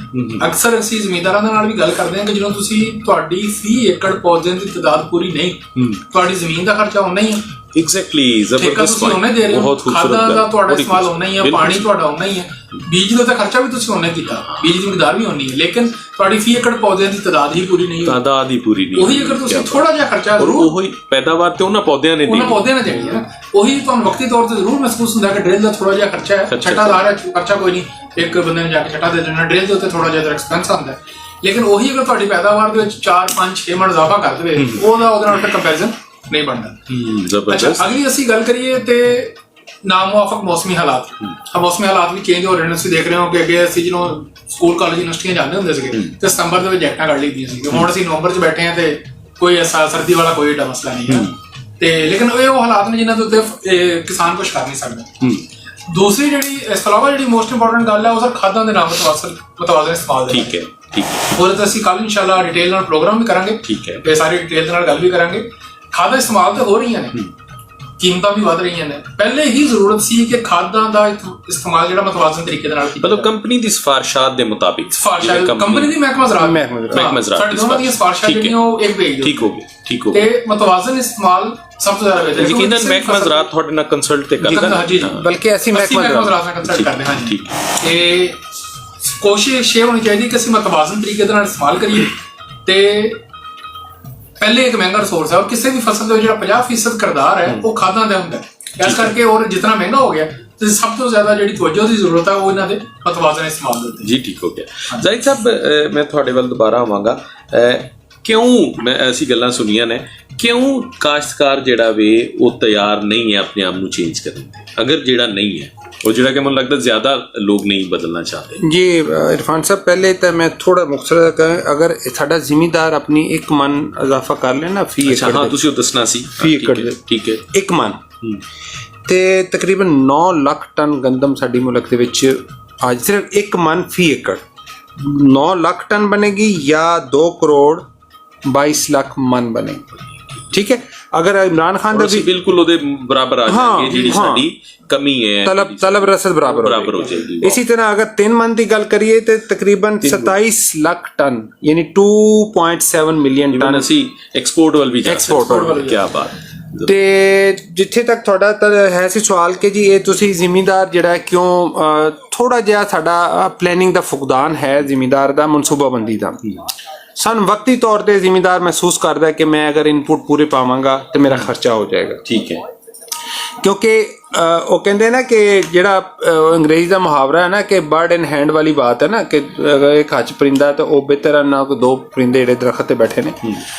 ਤੇ ਉਹ ਵਕਤੀ ਤੌਰ ਤੇ ਜਿਹੜਾ ਖਰਚਾ ਹੋ ਰਿਹਾ ਉਹਨੂੰ ਮਹਿਸੂਸ ਹੋ ਰਿਹਾ ਕਿ ਮੇਰੀ ਜੇਬ ਤੇ ਬੋਝ ਹੈ, ਲੇਕਿਨ ਉਸ ਚੀਜ਼ ਨੂੰ ਟਰਾਂਸਲੇਟ ਨਹੀਂ ਕਰਦਾ ਕਿ ਜਦੋਂ ਮੇਰੀ ਪ੍ਰੋਡਕਸ਼ਨ ਆਏਗੀ, ਪੈਦਾਵਾਰ ਆਏਗੀ, ਉਹ 'ਚ ਇੰਨਾ ਇਜ਼ਾਫਾ ਹੋ ਜਾਏਗਾ ਇੰਨਾ ਲਗਾਉਣਾ ਤੇ ਉਹ ਮੈਨੂੰ ਜ਼ਿਆਦਾ ਪੇ ਬੈਕ ਕਰੇਗਾ। ਅਸੀਂ ਕਹਿੰਦੇ ਇਹਨੂੰ ਵੈਲਿਊ ਕਾਸਟ ਰੇਸ਼ੋ। ਅਸੀਂ ਆਪਣੇ ਜਿਹੜੇ ਨਮਾਇਸ਼ੀ ਪਲਾਟ ਹੁੰਦੇ ਨੇ ਉਹ ਤੇ ਫੀਲਡੇ ਕਰਨੇ ਉਹ ਤੇ ਦੱਸਦੇ ਨੇ ਜ਼ਿਮੀਂਦਾਰਾਂ ਨੂੰ। ਮਕਸਦ ਪਿੱਛੇ ਇਹੀ ਹੁੰਦਾ ਹੈ ਕਿ ਜੀ ਅਸੀਂ ਜ਼ਿਮੀਂਦਾਰ ਦੇ ਖੇਤ 'ਚ ਇੱਕ ਨਮਾਇਸ਼ੀ ਪਲਾਟ ਲਗਾਉਂਦੇ ਹਾਂ, ਨਾਲ ਜ਼ਿਮੀਂਦਾਰ ਦਾ ਹੁੰਦਾ ਹੈ ਤੇ ਨਾਲ ਸਾਡਾ ਹੁੰਦਾ ਹੈ। ਜ਼ਿਮੀਂਦਾਰ ਨੂੰ ਖੁੱਲੀ ਛੁੱਟੀ ਹੁੰਦੀ ਕਿ ਜਿਹੜਾ ਉਹਦਾ ਆਪਣਾ ਹੈ, ਜੋ ਉਹਦਾ ਤਰੀਕਾਕਾਰ ਹੈ ਉਹ ਫਾਲੋ ਕਰ, ਜਿਹੜੇ ਇਨਪੁਟ ਜਿੰਨੇ ਪਾਣੇ ਜਿਸ ਵੇਲੇ ਜਿਹੜਾ ਨਾਲ ਅਸੀਂ ਪਾਉਂਦੇ ਹਾਂ ਉਹ ਤਜਜ਼ੀਆ ਕਰਕੇ ਔਰ ਅਸੀਂ ਸੁਪਰਵਾਈਜ਼ ਕਰਨੇ ਆ। ਖਾਦ ਵੀ ਕੰਪਨੀ ਦਿੰਦੀ ਹੈ ਔਰ ਆਪਣੇ ਸਾਹਮਣੇ ਸਾਰਾ ਆਪਰੇਸ਼ਨ ਕਰਵਾਉਂਦੀ ਹੈ। ਔਰ ਜੋ ਜਿਹੜੀ ਦੋਨਾਂ ਦੀ ਪ੍ਰੋਡਕਸ਼ਨ ਆਂਦੀ ਹੈ, ਪੈਦਾਵਾਰ ਆਂਦੀ ਹੈ, ਜਦੋਂ ਕਟਾਈ ਹੁੰਦੀ ਹੈ ਅਸੀਂ ਉੱਥੇ ਕੱਟ ਕਰਨੇ ਆ ਜ਼ਿਮੀਂਦਾਰਾਂ ਦਾ, ਉਸ ਇਲਾਕੇ ਦੇ ਜ਼ਿਮੀਂਦਾਰਾਂ ਦਾ ਕੱਟ ਕਰਨੇ ਆ ਔਰ ਉਹਨਾਂ ਨੂੰ ਅਸੀਂ ਦੱਸਨੇ ਆ ਜੀ ਅਸੀਂ ਜ਼ਿਮੀਂਦਾਰ ਤੋਂ ਇੰਨੇ ਪੈਸੇ ਜ਼ਿਆਦਾ ਖਰਚਾ ਕੀਤਾ ਹੈ। ਠੀਕ ਹੋ ਗਿਆ। ਔਰ ਅਸੀਂ ਇੰਨਾ ਜ਼ਿਆਦਾ ਔਰ ਜ਼ਿਮੀਂਦਾਰ ਨੇ ਇਹ ਖਰਚਾ ਕੀਤਾ, ਅਸੀਂ ਇਹ ਕੀਤਾ, ਉਹ ਖਰਚਾ ਸਾਡਾ ਇੰਨਾ ਜ਼ਿਆਦਾ ਹੈ। ਜ਼ਿਮੀਂਦਾਰ ਦੀ ਪੈਦਾਵਾਰ ਇਹ ਉਹ ਤੋਲ ਕੇ ਉੱਥੇ ਤੇ ਸਾਡੀ ਪੈਦਾਵਾਰ ਇਹ ਹੈ। ਹੁਣ ਇਹ ਦੱਸੋ ਕਿ ਅਸੀਂ 1 ਰੁਪਏ ਅਗਰ ਜ਼ਿਆਦਾ ਲਾਇਆ ਹੈ ਤੇ ਸਾਨੂੰ ਕਿੰਨੇ ਰੁਪਏ ਆਮਦਨ ਜ਼ਿਆਦਾ ਹੋਈ ਹੈ। ਮਸਲਨ ਕਣਕ ਵਾਸਤੇ ਅਗਰ ਅਸੀਂ 1 ਰੁਪਏ ਲਾਇਆ ਜ਼ਿਆਦਾ ਤੇ ਸਾਨੂੰ ਅਗਰ 2.5 ਰੁਪਏ ਜ਼ਿਆਦਾ ਆਇਆ ਤੇ ਅਸੀਂ ਇਕਨੋਮਿਕਸ ਦੇ ਰੂਲ ਤੋਂ ਮੁਤਾਬਕ ਇਹ ਮੁਨਾਫੇ ਦਾ ਸੌਦਾ ਹੈ ਤੇ ਇਹ ਵਕਤੀ ਤੌਰ ਤੇ ਜਿਹੜਾ ਖਰਚਾ ਉੱਤੇ ਨਹੀਂ ਜਾਣਾ ਚਾਹੀਦਾ। ਥੋੜਾ ਜਿਹਾ ਜ਼ਿਮੀਂਦਾਰ ਦੇ ਲੈਵਲ ਤੇ ਵੀ ਫੁਕਦਾਨ ਹੈ। ਔਰ ਗੰਦਮ ਵਾਸਤੇ ਮੈਂ ਸਿਰਫ 2 ਜ਼ਿਮੀਂਦਾਰ ਕੰਮ ਕਰ ਲੈਣਾ 3 ਕੰਮ ਕਾਮਯਾਬ ਹੈ। ਅੱਛਾ, ਸਾਡੀ ਇਹ ਜਿਹੜੀ 3 ਮਨ ਕਹਿੰਦੇ ਨੇ, ਮੈਂ ਕਹਿੰਦਾ ਇਸ ਤੋਂ ਵੀ ਜ਼ਿਆਦਾ ਪੋਟੈਂਸ਼ੀਅਲ ਹੈ। ਅੱਛਾ, ਪਹਿਲੀ ਬਜਾਈ ਟਾਈਮ ਨਾਲ ਕਰ ਲੈ। ਠੀਕ ਹੈ, ਅਸੀਂ ਕਹਿੰਦੇ ਆ ਕਿ 20 ਨਵੰਬਰ ਤੱਕ ਆਪਣੀ ਬਜਾਈ ਮੁਕੰਮਲ ਕਰ ਲਓ। ਠੀਕ ਹੈ, ਵੇਲੇ ਦੀ ਨਮਾਜ਼ ਕਿ ਵੇਲੇ ਦੀ ਟੱਕਰਾ। ਠੀਕ ਹੋ ਗਿਆ। ਦੂਸਰਾ, ਆਪਣੀ ਜਿਹੜੀ ਖਾਦਾਂ ਨੇ ਮਤਵਾਜ਼ਨ ਕਰ ਲੈਣ। ਮਸਲਨ ਅਗਰ 1 ਹਿੱਸਾ ਨਾਈਟ੍ਰੋਜਨ ਚਾਹੀਦਾ, ਅੱਧਾ ਹਿੱਸਾ ਫਾਸਫੋਰਸ ਚਾਹੀਦਾ, 1/4 ਪੋਟਾਸ਼ ਚਾਹੀਦਾ, ਜਿੰਨੀ ਵੀ ਖਾਦ ਪਾਣੀ ਹੈ ਇਸ ਕਨਫੀਗਰੇਸ਼ਨ ਨਾਲ 1/2 ਨਾਲ ਬੈਲੈਂਸ ਕਰ ਲੈ। ਠੀਕ ਹੈ, ਰੇਸ਼ੋ ਪ੍ਰੋਪਰ। ਤੀਸਰਾ ਜਿਹੜਾ ਜੜੀ ਬੂਟੀ ਦੀ ਤਲਫੀ ਕਰ ਲੈ। ਠੀਕ ਹੈ, ਕਿਉਂਕਿ ਜੜੀ ਬੂਟੀ ਜਿਹੜੀ ਹੈ ਨਾ ਉਹ 40% ਤੱਕ ਪੈਦਾਵਾਰ ਘਟਾ ਦਿੰਦੀ ਹੈ ਕਣਕ ਦੀ। ਅੱਛਾ, ਔਰ ਜੜੀ ਬੂਟੀ 'ਚ ਕੁਦਰਤੀ ਸਲਾਹਤ ਹੁੰਦੀ ਹੈ ਕਿ ਖੁਰਾਕ ਵੀ ਜ਼ਿਆਦਾ ਲੈਂਦੀ ਹੈ ਜਿਹੜੀ ਖਾਦ ਤੁਸੀਂ ਕਣਕ ਨੂੰ ਪਾਈ ਹੈ ਉਹ ਬੂਟੀ ਖਾ ਜਾਂਦੀ ਹੈ। ਠੀਕ ਹੈ। ਬਿਮਾਰੀਆਂ ਦਾ ਬਾਇਸ ਬਣਦੀ ਹੈ। ਠੀਕ ਹੈ। ਕੀੜਿਆਂ ਦੇ ਮਾਝਗਾਹ ਬਣਦੀ ਹੈ। ਪਾਣੀ ਉਹ ਪੀ ਜਾਂਦੀ ਹੈ, ਪਾਣੀ ਜਿਹੜਾ ਸਾਡਾ ਪਹਿਲੇ ਘੱਟ ਹੈ, ਜਿਹੜਾ ਤੁਸੀਂ ਗੱਲ ਕਰ ਰਹੇ ਸੀ। ਤੇ ਤਿੰਨ ਇਹ ਮਰਹਲੇ ਨੇ ਕਿ ਜ਼ਿਮੀਦਾਰ ਸਾਡਾ ਹਮਸਾਇਆ ਮੁਲਕ ਨੇ ਤੇ ਕਾਫੀ ਹੱਦ ਤੱਕ ਕਾਬੂ ਪਾਇਆ। ਇੱਕ ਬੀ ਤੇ ਅੱਛਾ, ਬੀ ਔਰ ਬਜਾਈ, ਯਾਨੀ ਬੀ ਜਿਹੜਾ ਤਸਦੀਕਸ਼ੁਦਾ ਹੋਵੇ, ਪੁਰਾਣਾ ਨਾ ਹੋਵੇ, ਔਰ ਬਜਾਈ ਟਾਈਮ ਨਾ ਹੋਵੇ, ਪਹਿਲਾ ਹੈ। ਠੀਕ ਹੈ ਜੀ। ਔਰ ਦੂਸਰਾ ਮੁਤਵਾਜ਼ਨ ਖਾਦਾਂ, ਔਰ ਤੀਸਰਾ ਜਿਹੜਾ ਹੈ ਜੜੀ ਬੂਟੀ ਦੀ बर वक्त तलफी, चौड़े पत्तियां दी है बर वक्त तलफी, पहले पानी के बाद तरवतर ते ਨੋਕੀਲੇ ਪੱਤੇ ਨੇ, ਦੁੰਬੀ ਸਿੱਟੀ ਜੰਗਲੀ ਜਈ ਹੈ, ਉਹ ਦੂਜੇ ਪਾਣੀ ਤੋਂ ਫੌਰੀ ਬਾਅਦ ਤਰਵਤਰ ਦੇ ਵਿੱਚ ਉਹ ਇਸਤੇਮਾਲ ਕਰ ਔਰ ਜਿਹੜੀ ਬੂਟੀ ਤਲਫੀ ਕਰ ਲਓ। ਤੇ ਜਿਹੜਾ ਖਰਚਾ ਤੁਸੀਂ ਕਣਕ ਨੂੰ ਦਿਓਗੇ ਉਹ ਕਣਕ ਖਾਏਗੀ, ਭਰਪੂਰ ਬੰਪਰ ਪੈਦਾਵਾਰ ਹੋਏਗੀ और पैदावार इन्नी होगी कि ज़िम्मेदार को इंशाल्लाह संभाली नहीं जाएगी। सिर्फ ये तीन मरहले ने कि अच्छा बी और टाइमली बिजाई। नंबर एक मुतवाज़न खादा, मुतवाज़न खादा ते चार असूल ने, किहड़ी खाद, किन्नी खाद, किहड़े वेले और किस तरीके नाल, क्या बात, इस चार ते अमल कर लै। और तीसरा जिहड़ा है जड़ी बूटी दी तलफी, एक मेरा जिम्मेदार भाई अगर गारंटी कर दिंदा है तीनों चीज़ां ते, तो मैं कहना कि उनको कनक संभाली नहीं जाएगी इंशाल्लाह। अल्लाह ताला अपना इन्ना फजल और रहम और बरकत आएगी कि ਉਹ ਸੰਭਾਲੀ ਨਹੀਂ ਜਾਏਗੀ। ਅੱਛਾ, ਗਵਰਨਮੈਂਟ ਇਸ ਪ੍ਰੋਗਰਾਮ ਦੇ ਉੱਤੇ ਕਿੰਨੀ ਐਕਟਿਵ ਹੈ ਔਰ ਕੀ ਉਹਦੇ 'ਚ ਉਹਦੀ ਸਟ੍ਰੈਟਜੀਜ਼ ਕੀ ਨੇ, ਉਹਦੀ ਪਲੈਨਿੰਗਸ ਕੀ ਨੇ, ਕੀ ਉਹਦੇ ਵਾਸਤੇ ਪ੍ਰੈਕਟੀਕਲੀ ਕੀ ਹੋ ਰਿਹਾ ਹੈ। ਗੰਦਮ ਮੇਂ ਖੁਦ ਕਫਾਲਤ ਕੇ ਮੁਤਾबिक ਆਗਾਹੀ, ਉਹਦੇ 'ਚ ਮੈਨੂੰ ਦੱਸੋ ਕਿ ਗਵਰਨਮੈਂਟ ਦਾ ਵੀ ਕੋਈ ਤੁਹਾਨੂੰ ਨਜ਼ਰ ਆ ਰਿਹਾ ਹੈ? ਦੇਖੋ ਗਵਰਨਮੈਂਟ ਜਿਹੜੀ ਹੈ ਨਾ, ਅਗਰ ਮੈਂ ਪੰਜਾਬ ਗਵਰਨਮੈਂਟ ਦੀ ਗੱਲ ਕਰਾਂ ਤੇ ਉਹਨਾਂ ਦੀ ਜਿਹੜੀ ਪ੍ਰੈਜ਼ੈਂਸ ਹੈ ਨਾ, ਉਹ ਹਰ ਯੂਨੀਅਨ ਕੌਂਸਲ ਤੇ ਉਹਨਾਂ ਦਾ ਇੱਕ ਬੰਦਾ ਮੌਜੂਦ ਹੈ। ਔਰ ਡੈਫੀਨਿਟ ਪ੍ਰੋਗਰਾਮ ਵਾਸਤੇ ਨਹੀਂ ਓਵਰਆਲ ਠੀਕ ਹੈ। ਔਰ ਉਹ ਕਰ ਵੀ ਬੜੀ ਰਹੀ ਹੈ। ਲੇਕਿਨ ਗੱਲ ਇਹ ਹੈ ਨਾ ਕਿ ਅਗਰ ਇਹ ਹੁੰਦਾ ਹੈ ਦੋ ਤਰਫਾ, ਜੀ ਜੀ, ਇੱਕ ਹੁੰਦੀ ਕੋਸ਼ਿਸ਼ ਕਰਨਾ, ਇੱਕ ਦੂਸਰੇ ਦਾ ਅੱਗੇ ਲੈਵਲ ਕੀ ਹੈ, ਅਗਰ ਉਹ ਵੀ ਇੱਕੋ ਲੈਵਲ ਤੇ ਆ ਜਾਣ ਨਾ ਮਿਲ ਕੇ, तो सिनर्जीज ऐड हो जाती हैं। ठीक हो गया। तो फार्मर ਨੂੰ ਥੋੜਾ ਜਿਹਾ ਚਾਹੀਦਾ, ਗਵਰਨਮੈਂਟ ਆਪਣੇ ਭਰਪੂਰ ਕੋਸ਼ਿਸ਼ ਕਰ ਰਹੀ ਹੈ, ਸਬਸਿਡੀ ਦੇ ਰਹੀ ਹੈ, ਖਾਦਾਂ ਤੇ ਵੀ ਦੇ ਰਹੀ ਹੈ, ਬੀ ਤੇ ਦੇ ਰਹੀ ਹੈ, ਬੀ ਅੱਛਾ ਦੇ ਰਹੀ ਹੈ, ਨਮਾਇਸ਼ੀ ਪਲਾਟ ਲਾ ਰਹੀ ਹੈ। ਮਕਸਦ ਇਹ ਹੈ ਕਿ ਜ਼ਿਮੀਦਾਰਾਂ ਨੂੰ ਫੈਸਿਲਿਟੇਟ ਕਰਨਾ। ਜੀ ਠੀਕ ਹੈ। ਔਰ ਹੁਣ ਇਹ ਜਿਹੜਾ ਓਨਰਸ ਹੈ, ਜ਼ਿੰਮੇਵਾਰੀ ਹੈ, ਜ਼ਿਮੀਦਾਰ ਤੇ ਆਂਦੀ ਹੈ ਕਿ ਇਹ ਸਹੂਲਤਾਂ ਦਾ ਫਾਇਦਾ ਉਠਾਉਂਦਾ ਕਿ ਨਹੀਂ, ਫਾਇਦਾ ਚੁੱਕੋ, ਭਰਪੂਰ ਪੈਦਾਵਾਰ ਬਣੋ। ਔਰ ਬਾਕੀ ਜਿੱਥੇ ਤੱਕ ਗੱਲ ਹੈ ਕਿ ਹਰ ਬੰਦੇ ਨੂੰ ਤੁਸੀਂ ਹਰ ਵੇਲੇ ਖੁਸ਼ ਨਹੀਂ ਕਰ ਸਕਦੇ, ਠੀਕ ਹੋ ਗਿਆ। ਲੇਕਿਨ ਜ਼ਿਮੀਦਾਰਾਂ ਤੇ ਹੁਣ ਜ਼ਿੰਮੇਵਾਰੀ ਹੈ, ਮਹਿਕਮਾ ਵੀ ਲੱਗਿਆ ਹੋਇਆ, ਕੰਪਨੀਆਂ ਵੀ ਲੱਗੀਆਂ ਹੋਈਆਂ ਨੇ ਤਾਂ ਕਿ ਮੁਲਕ ਖੁਸ਼ਹਾਲੀ ਤਰਫ ਗਾਮਜ਼ਨ ਹੋਵੇ। ਜ਼ਿਆਦਾ ਤਾਦਾਦ ਜਿਹੜੀ ਉਹ ਇਸ ਪਾਸੇ ਆ ਜਾਏ ਜ਼ਿਮੀਦਾਰਾਂ ਨੂੰ, ਕਿਉਂਕਿ ਜ਼ਿਮੀਦਾਰਾਂ ਦਾ ਇਸ ਮੁਲਕ ਦੇ ਤਕਰੀਬਨ 8.3 ਮਿਲੀਅਨ ਫਾਰਮ ਹੈ, ਜਿਹਨੂੰ ਅਸੀਂ 83 ਲੱਖ ਫਾਰਮ ਕਰਨੇ ਆ ਇਸ ਮੁਲਕ ਦੇ ਵਿੱਚ ਨਾ। ਅਗਰ ਉਹ ਫਾਰਮਰ ਥੋੜਾ ਜਿਹਾ ਕੰਸਨਟਰੇਟ ਕਰ ਲੈਣ ਤੇ ਉਹ ਫਾਇਦਾ ਸਾਡਾ ਹੈ, ਸਾਡੇ ਮੁਲਕ ਦਾ ਫਾਇਦਾ ਹੈ ਔਰ ਭਰਪੂਰ ਪੈਦਾਵਾਰ ਹੋਏਗੀ। ਔਰ ਉਮੀਦ ਕਰਨਾ ਕਿ ਇਹਦੀ ਪ੍ਰਾਈਸ ਗੰਦਮ ਦੀ ਜ਼ਿਆਦਾ ਹੋਏਗੀ ਇਸ ਤੋਂ ਵੀ, ਕਿਉਂਕਿ ਇੰਟਰਨੈਸ਼ਨਲ ਮਾਰਕੀਟ 'ਚ ਇੰਨੀ ਮਹਿੰਗੀ ਹੈ ਤੇ ਕਿਹਨੇ ਜਾਣਾ ਬਾਹਰ ਲੈਣ ਵਾਸਤੇ। ਤੇ ਆਪਣੇ ਜ਼ਿਮੀਦਾਰ ਨੂੰ ਥੋੜਾ ਜਿਹਾ ਫਾਇਦਾ ਮਿਲ ਜਾਏਗਾ ਤਾਂ ਉਹ ਆਪਣੀ ਭਰਪੂਰ ਪੈਦਾਵਾਰ ਲੈ ਲਏਗਾ। ਤੇ ਮੈਂ ਕਹਿੰਦਾ ਜ਼ਿਮੀਦਾਰ ਦਾ ਹੁਣ ਜਿਹੜਾ ਜ਼ਿਆਦਾ ਤਵੱਜੋ ਹੈ ਜ਼ਿਮੀਦਾਰ ਨੂੰ ਦੇਣੀ ਚਾਹੀਦੀ ਹੈ। ਗਵਰਨਮੈਂਟ ਵੀ ਕੋਸ਼ਿਸ਼ ਕਰ ਰਹੀ ਹੈ, ਕੰਪਨੀਆਂ ਵੀ ਕੋਸ਼ਿਸ਼ ਕਰ ਰਹੀਆਂ ਨੇ, ਸਬਸਿਡੀ ਵੀ ਮਿਲ ਰਹੀ ਹੈ, ਬੀ ਤੇ ਵੀ, ਖਾਦ ਤੇ ਵੀ। ਅਸੀਂ ਖਾਦ ਦੀ ਦੱਸਿਆ ਵੀ ਯਕੀਨੀ ਬਣਾ ਰਹੇ ਹਾਂ ਤੇ ਹੁਣ ਜਿਹੜੀ ਮੇਨ ਕੰਮ ਹੈ ਉਹ ਸਾਡੇ ਜ਼ਿਮੀਦਾਰ ਦਾ। ਅੱਛਾ ਦਾਨਿਸ਼ ਸਾਹਿਬ, ਤੁਸੀਂ ਦੱਸੋ ਮੈਨੂੰ ਕਿ ਅਸੀਂ ਬਹਾਵਲ ਨਗਰ ਦੇ ਵਾਲੇ ਨਾਲ ਗੱਲ ਕਰਦੇ ਹਾਂ ਕਿਉਂਕਿ ਅਸੀਂ ਬਹਾਵਲ ਨਗਰ ਤੋਂ ਹਾਂ। ਤੁਸੀਂ ਦੱਸੋ ਕਿ ਬਹਾਵਲ ਨਗਰ ਦੇ ਅੰਦਰ ਤੁਸੀਂ ਇਸ ਏਰੀਏ ਨੂੰ ਦੇਖਦੇ ਹੋ ਤੇ ਬਹਾਵਲ ਨਗਰ 'ਚ ਕੈਸਾ ਰਿਸਪੌਂਸ ਹੈ? ਕਾਸ਼ਤਕਾਰ ਜਿਹੜਾ ਜਿਵੇਂ ਇਹਨਾਂ ਨੇ ਦੱਸਿਆ ਕਿ ਪਿਛਲੇ ਕੁਛ ਅਰਸਾ ਪਹਿਲੇ ਜਿਹੜਾ ਨਾ ਉਹ ਬਾਕਾਇਦਾ ਕੰਪੀਟੀਸ਼ਨ ਦੇ ਅੰਦਰ ਬਹਾਵਲ ਨਗਰ ਦੇ ਕਾਸ਼ਤਕਾਰ ਨੇ ਵਿਨ ਕੀਤਾ, ਤੇ ਤੁਸੀਂ ਇਹ ਦੱਸੋ ਕਿ ਕੀ ਰਿਸਪੌਂਸ ਹੈ? ਬਹਾਵਲ ਨਗਰ ਨੂੰ ਕਿਵੇਂ ਦੇਖਦੇ ਹੋ ਇਸ ਹਵਾਲੇ ਨਾਲ? ਗਵਰਨਮੈਂਟ ਦੀ ਸਿਫਾਰਿਸ਼ਾਤ ਨੂੰ ਕਿਵੇਂ ਮੰਨਦੀ ਹੈ ਔਰ ਤੁਹਾਡੇ ਜਿਹੜੇ ਨੇ ਉਹ ਪ੍ਰੋਗਰਾਮਸ ਨੇ ਉਹਨਾਂ ਨੂੰ ਕਿਵੇਂ ਮੰਨਦੇ ਨੇ? ਜੀ ਸਰ, ਬਿਲਕੁਲ ਇਹਦੇ ਹਵਾਲੇ ਦੇ ਨਾਲ ਇਹ ਮਹਿਕਮਾ ਜਿਹੜਾ ਬਹਾਵਲ ਨਗਰ ਜ਼ਿਲ੍ਹਾ ਖਾਸ ਤੌਰ ਦੇ ਉੱਤੇ ਅੱਲਾ ਦੀ ਇਹਦੇ ਤੇ ਬੜੀ ਮਿਹਰ ਹੈ ਕਿ ਜ਼ਰਾਅਤ ਦੇ ਮਾਮਲੇ 'ਚ ਅਸੀਂ ਹਮੇਸ਼ਾ ਹੀ ਪੰਜਾਬ ਦੇ ਵਿੱਚ ਕਮ ਤੋਂ ਨੰਬਰ 1 ਤੇ ਰਹੇ। ਉਹ ਕਣਕ ਹੋਵੇ, ਉਹ ਕਪਾਹ ਹੋਵੇ, ਉਹ ਕੋਈ ਵੀ ਫਸਲ ਹੋਵੇ, ਉਹਦੇ ਵਿੱਚ ਅਸੀਂ ਬਾਕੀ ਨਾਲੋਂ ਬਿਹਤਰ ਹੁੰਦੇ ਥੋੜ੍ਹਾ ਜਿਹਾ। ਅੱਛਾ, ਅਸੀਂ ਪਿੱਛੇ ਜੇ ਰਹੀਮ ਯਾਰ ਖਾਨ ਦੇ ਨਾਲ ਵੀ ਪ੍ਰੋਗਰਾਮ ਕੀਤਾ, ਹੁਕੂਮਤ ਦੇ ਨਾਲ, ਸ਼ਰਾਬ ਦੇ ਨਾਲ, ਮੁਖਤਲਿਫ ਜਗ੍ਹਾ ਤੋਂ ਅਸੀਂ ਪ੍ਰੋਗਰਾਮ ਕਰ ਰਹੇ ਹਾਂ। ਤੇ ਬਹਾਵਲ ਨਗਰ ਦਾ ਅਗਰ ਅਸੀਂ ਪਿਛਲੇ 10 ਸਾਲ ਦਾ ਮੁਆਇਨਾ ਕਰੀਏ ਤਾਂ ਅਸੀਂ ਆਪਣੀ ਪੈਦਾਵਾਰ ਪਹਿਲੇ 4 ਮਣ ਇਜ਼ਾਫਾ ਕੀਤਾ ਹੋਇਆ ਪਿਛਲੇ 10 ਸਾਲਾਂ ਦੇ। ਜੀ ਠੀਕ ਹੈ। ਜਦਕਿ ਅਗਰ ਅਸੀਂ ਰਹੀਮ ਯਾਰ ਖਾਨ ਸੀਗੇ ਉੱਥੇ ਤਕਰੀਬਨ 1 ਮਣ ਦਾ ਇਜ਼ਾਫਾ ਹੈ। ਠੀਕ ਹੈ। ਪਿਛਲੇ 10 ਸਾਲਾਂ ਦੇ ਵਿੱਚ ਪੈਦਾਵਾਰ ਦੇ ਵਿੱਚ ਸਿਰਫ 1 ਮਣ ਦਾ ਇਜ਼ਾਫਾ ਹੈ। ਠੀਕ ਹੈ। ਜਦਕਿ ਉਹੀ ਇਜ਼ਾਫਾ ਅਗਰ ਬਹਾਵਲ ਨਗਰ ਦਾ ਦੇਖੀਏ ਤਾਂ ਤਕਰੀਬਨ 4 ਮਣ ਦੇ ਕਰੀਬ। ਤੇ ਨੋ ਡਾਊਟ ਬਹਾਵਲ ਨਗਰ ਦਾ ਰਿਸਪੌਂਸ ਬਹੁਤ ਜ਼ਿਆਦਾ ਮਿਲਦਾ ਹੈ। ਅੱਛਾ, ਗੁੱਡ। ਦੂਸਰਾ, ਇਹ ਖਾਸ ਤੌਰ ਤੇ ਮੈਂ ਦੇਖਿਆ ਕਿ ਐਸਾ ਜ਼ਿਲ੍ਹਾ ਹੈ ਜਿਹਦਾ ਕਿ ਜ਼ਿਆਦਾਤਰ ਇਨਸਾਰ ਜ਼ਰਾਅਤ ਦੇ ਉੱਤੇ ਹੈ। ਜਦੋਂ ਇੱਥੇ ਫਸਲ ਬਿਹਤਰ ਹੁੰਦੀ ਹੈ ਪੂਰੇ ਜ਼ਿਲ੍ਹੇ ਦੇ ਵਿੱਚ ਖੁਸ਼ਹਾਲੀ ਆਉਂਦੀ ਹੈ। ਅੱਛਾ, ਟਰੈਕਟਰ ਜ਼ਿਆਦਾ ਵਿਕਦੇ ਨੇ, ਗੱਡੀਆਂ ਜ਼ਿਆਦਾ ਵਿਕਦੀਆਂ ਨੇ, ਮਾਰਕੀਟਾਂ 'ਚ ਰਸ਼ ਜ਼ਿਆਦਾ ਹੁੰਦਾ ਹੈ। ਠੀਕ ਹੈ। ਜਦੋਂ ਫਸਲ ਥੋੜੀ ਜਿਹੀ ਜ਼ਰਾ ਮਾਠੀ ਹੁੰਦੀ ਹੈ ਉਦੋਂ ਹਰ ਚੀਜ਼ ਥੋੜੀ ਜਿਹੀ ਬੈਠ ਜਾਂਦੀ ਹੈ। ਅੱਛਾ ਅੱਛਾ। ਉਹਦੇ ਹਵਾਲੇ ਦੇ ਨਾਲ ਗਵਰਨਮੈਂਟ ਵੀ ਕੰਪੇਨ ਕਰ ਰਹੀ ਹੈ। ਅੱਜ ਵੀ ਅਸੀਂ ਮਹਿਕਮਾ ਜ਼ਰਾਅਤ ਦੇ ਨਾਲ ਇਸਕੇ ਜ਼ਰਾਈ ਯੂਨੀਵਰਸਿਟੀ ਦੇ ਕੁਝ ਤਲਬਾ ਵੀ ਉੱਥੇ ਆਏ ਹੋਏ ਨੇ ਜੀ, ਉਹਨਾਂ ਦੇ ਨਾਲ ਵੀ ਵਰਕਿੰਗ ਕਰ ਰਹੇ ਹੈ ਔਰ ਰਿਸਪੌਂਸ ਕਾਫੀ ਬਿਹਤਰ ਹੈ। ਅੱਛਾ, ਕਾਫੀ ਸਾਰੇ ਹਵਾਲੇ ਦੇ ਨਾਲ ਬਿਹਤਰ ਹੈ। ਅਗਰ ਜ਼ਮੀਂਦਾਰਾਂ ਨੂੰ ਸਿਫਾਰਿਸ਼ਾਂ ਦੀ ਜਿਸ ਤਰ੍ਹਾਂ ਕਿ ਜ਼ਾਹਿਦ ਸਾਹਿਬ ਨੇ ਗੱਲਾਂ ਕੀਤੀਆਂ, ਬਿਲਕੁਲ ਉਹੀ 3 ਬੁਨਿਆਦੀ ਅਸੂਲ ਨੇ।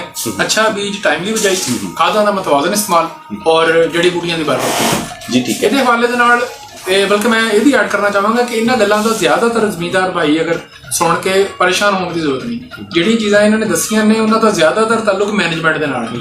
ਤੁਸੀਂ ਆਪਣੀ ਵਾਈ ਬੀਜੀ ਦੀਆਂ ਪ੍ਰੈਕਟਿਸਿਸ ਨੂੰ ਥੋੜਾ ਜਿਹਾ ਬਿਹਤਰ ਕਰਨਾ ਹੈ। ਇਜ਼ਾਫੀ ਖਰਚਾ ਵੀ ਇੱਕ ਫੈਕਟਰ ਹੈ ਲੇਕਿਨ ਕੋਈ ਇਤਨਾ ਜ਼ਿਆਦਾ ਨਹੀਂ। ਅਗਰ ਤੁਸੀਂ ਇਜ਼ਾਫੀ ਖਰਚਾ ਨਾ ਵੀ ਕਰੋ, ਸਿਰਫ ਆਪਣੀਆਂ ਪ੍ਰੈਕਟਿਸਿਸ ਬਿਹਤਰ ਕਰ ਲਓ। ਅਗਰ ਬਿਜਾਈ ਤੇ ਕਰਨੀ ਹੈ ਨਾ, ਉਹਨੂੰ ਟਾਈਮਲੀ ਕਰ ਲਓ। ਠੀਕ ਹੈ, 20 ਨਵੰਬਰ ਤੋਂ ਪਹਿਲੇ ਉਹਦੇ ਨਾਲ ਵੀ ਤੁਹਾਡੀ ਪੈਦਾਵਾਰ ਵੀ ਇਜ਼ਾਫਾ ਹੋ ਸਕਦਾ ਜੀ। ਕਰਨਾ ਤੇ ਹੈ ਔਰ ਅਗਰ ਉਹ ਗੱਲ ਜ਼ਾਹਿਦ ਸਾਹਿਬ ਤਰ੍ਹਾਂ ਵੀ ਅਗਰ ਟਾਈਮ ਨਾਲ ਕਰ ਲੋਗੇ ਤਾਂ ਉਹਦਾ ਤੁਹਾਨੂੰ ਫਾਇਦਾ ਹੈ। ਠੀਕ ਹੈ, ਤੁਹਾਡੀ ਐਫਰਟਸ ਹੋਣੀ ਹੈ, ਸੋਰਸਿਸ ਰਿਸੋਰਸਿਸ ਉਹੀ ਸਾਰੇ ਯੂਜ਼ ਹੋਣੇ, ਉਹ ਸਭ ਕੁਝ ਹੋਣ ਜੀ ਰਹਿਣਾ, ਉਹਦਾ ਫਾਇਦਾ ਤੁਹਾਨੂੰ। ਅਗਰ ਜ਼ਿਲ੍ਹਾ ਬਹਾਵਲਨਗਰ ਦੀ ਗੱਲ ਕਰੀਏ ਤੇ ਇਹਨਾਂ ਦੇ ਕਾਸ਼ਤਕਾਰਾਂ ਨੂੰ ਮੈਂ ਖਾਸ ਤੌਰ ਤੇ ਮਸ਼ਵਰਾ ਦੇਣਾ ਚਾਹਾਂਗਾ ਕਿਉਂਕਿ ਸਾਡੀ ਫਸਲ ਅੱਧਾ ਜ਼ਿਲ੍ਹੇ ਦੇ ਵਿੱਚ ਤਕਰੀਬਨ ਮਿੰਚਰਾਬਾਦ ਬਹਾਵਲਨਗਰ ਸਾਈਡ ਦੇ ਉੱਤੇ ਧਾਨ ਤੋਂ ਬਾਅਦ ਗੰਦਮ ਦੀ ਕਾਸ਼ਤ ਹੋਣੀ ਹੈ ਤੇ ਕੁਛ ਰਕਬੇ ਦੇ ਵਿੱਚ ਤਕਰੀਬਨ ਕਪਾਸ ਜਾਂ ਮੱਕੀ ਤੋਂ ਬਾਅਦ ਕਣਕ ਦੀ ਕਾਸ਼ਤ ਹੋਣੀ ਹੈ। ਠੀਕ ਹੈ।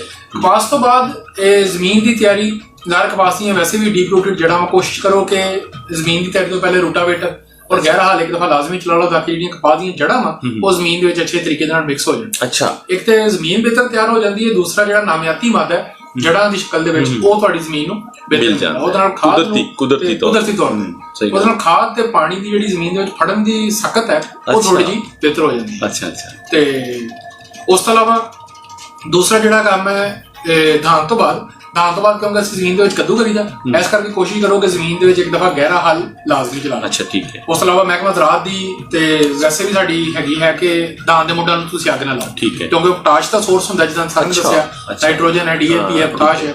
ਉਹ ਜਿਹੜੇ ਵੁੱਡ ਨੇ ਉਹ ਪੋਟਾਸ਼ ਦਾ ਸੋਰਸ ਹੁੰਦਾ ਔਰ ਨਾਮਿਆਤੀ ਮਾਦੇ ਦਾ ਵੀ ਸੋਰਸ ਹੁੰਦਾ। ਕੋਸ਼ਿਸ਼ ਕਰੋ ਉਹਨਾਂ ਨੂੰ ਵੀ ਅੱਗ ਲਾਉਣ ਦੀ ਬਜਾਏ ਜ਼ਮੀਨ ਦੇ ਵਿੱਚ ਮਿਕਸ ਕਰ ਦਿਓ। ਠੀਕ ਹੋ ਗਿਆ, ਕਿਉਂਕਿ ਅੱਗ ਲਾਉਣ ਦੇ ਨਾਲ ਮਾਹੌਲੀਆਤੀ ਆਲੂਦਗੀ ਵੀ ਹੁੰਦੀ ਹੈ ਔਰ ਇੱਕ ਵੈਲਿਊਏਬਲ ਰਿਸੋਰਸ ਹੈ ਜਿਹੜਾ ਕਿ ਫਾਰਮਰ ਆਪਣੇ ਹੱਥਾਂ ਦੇ ਨਾਲ ਉਹਨੂੰ ਅੱਗ ਲਾ ਦਿੰਦਾ।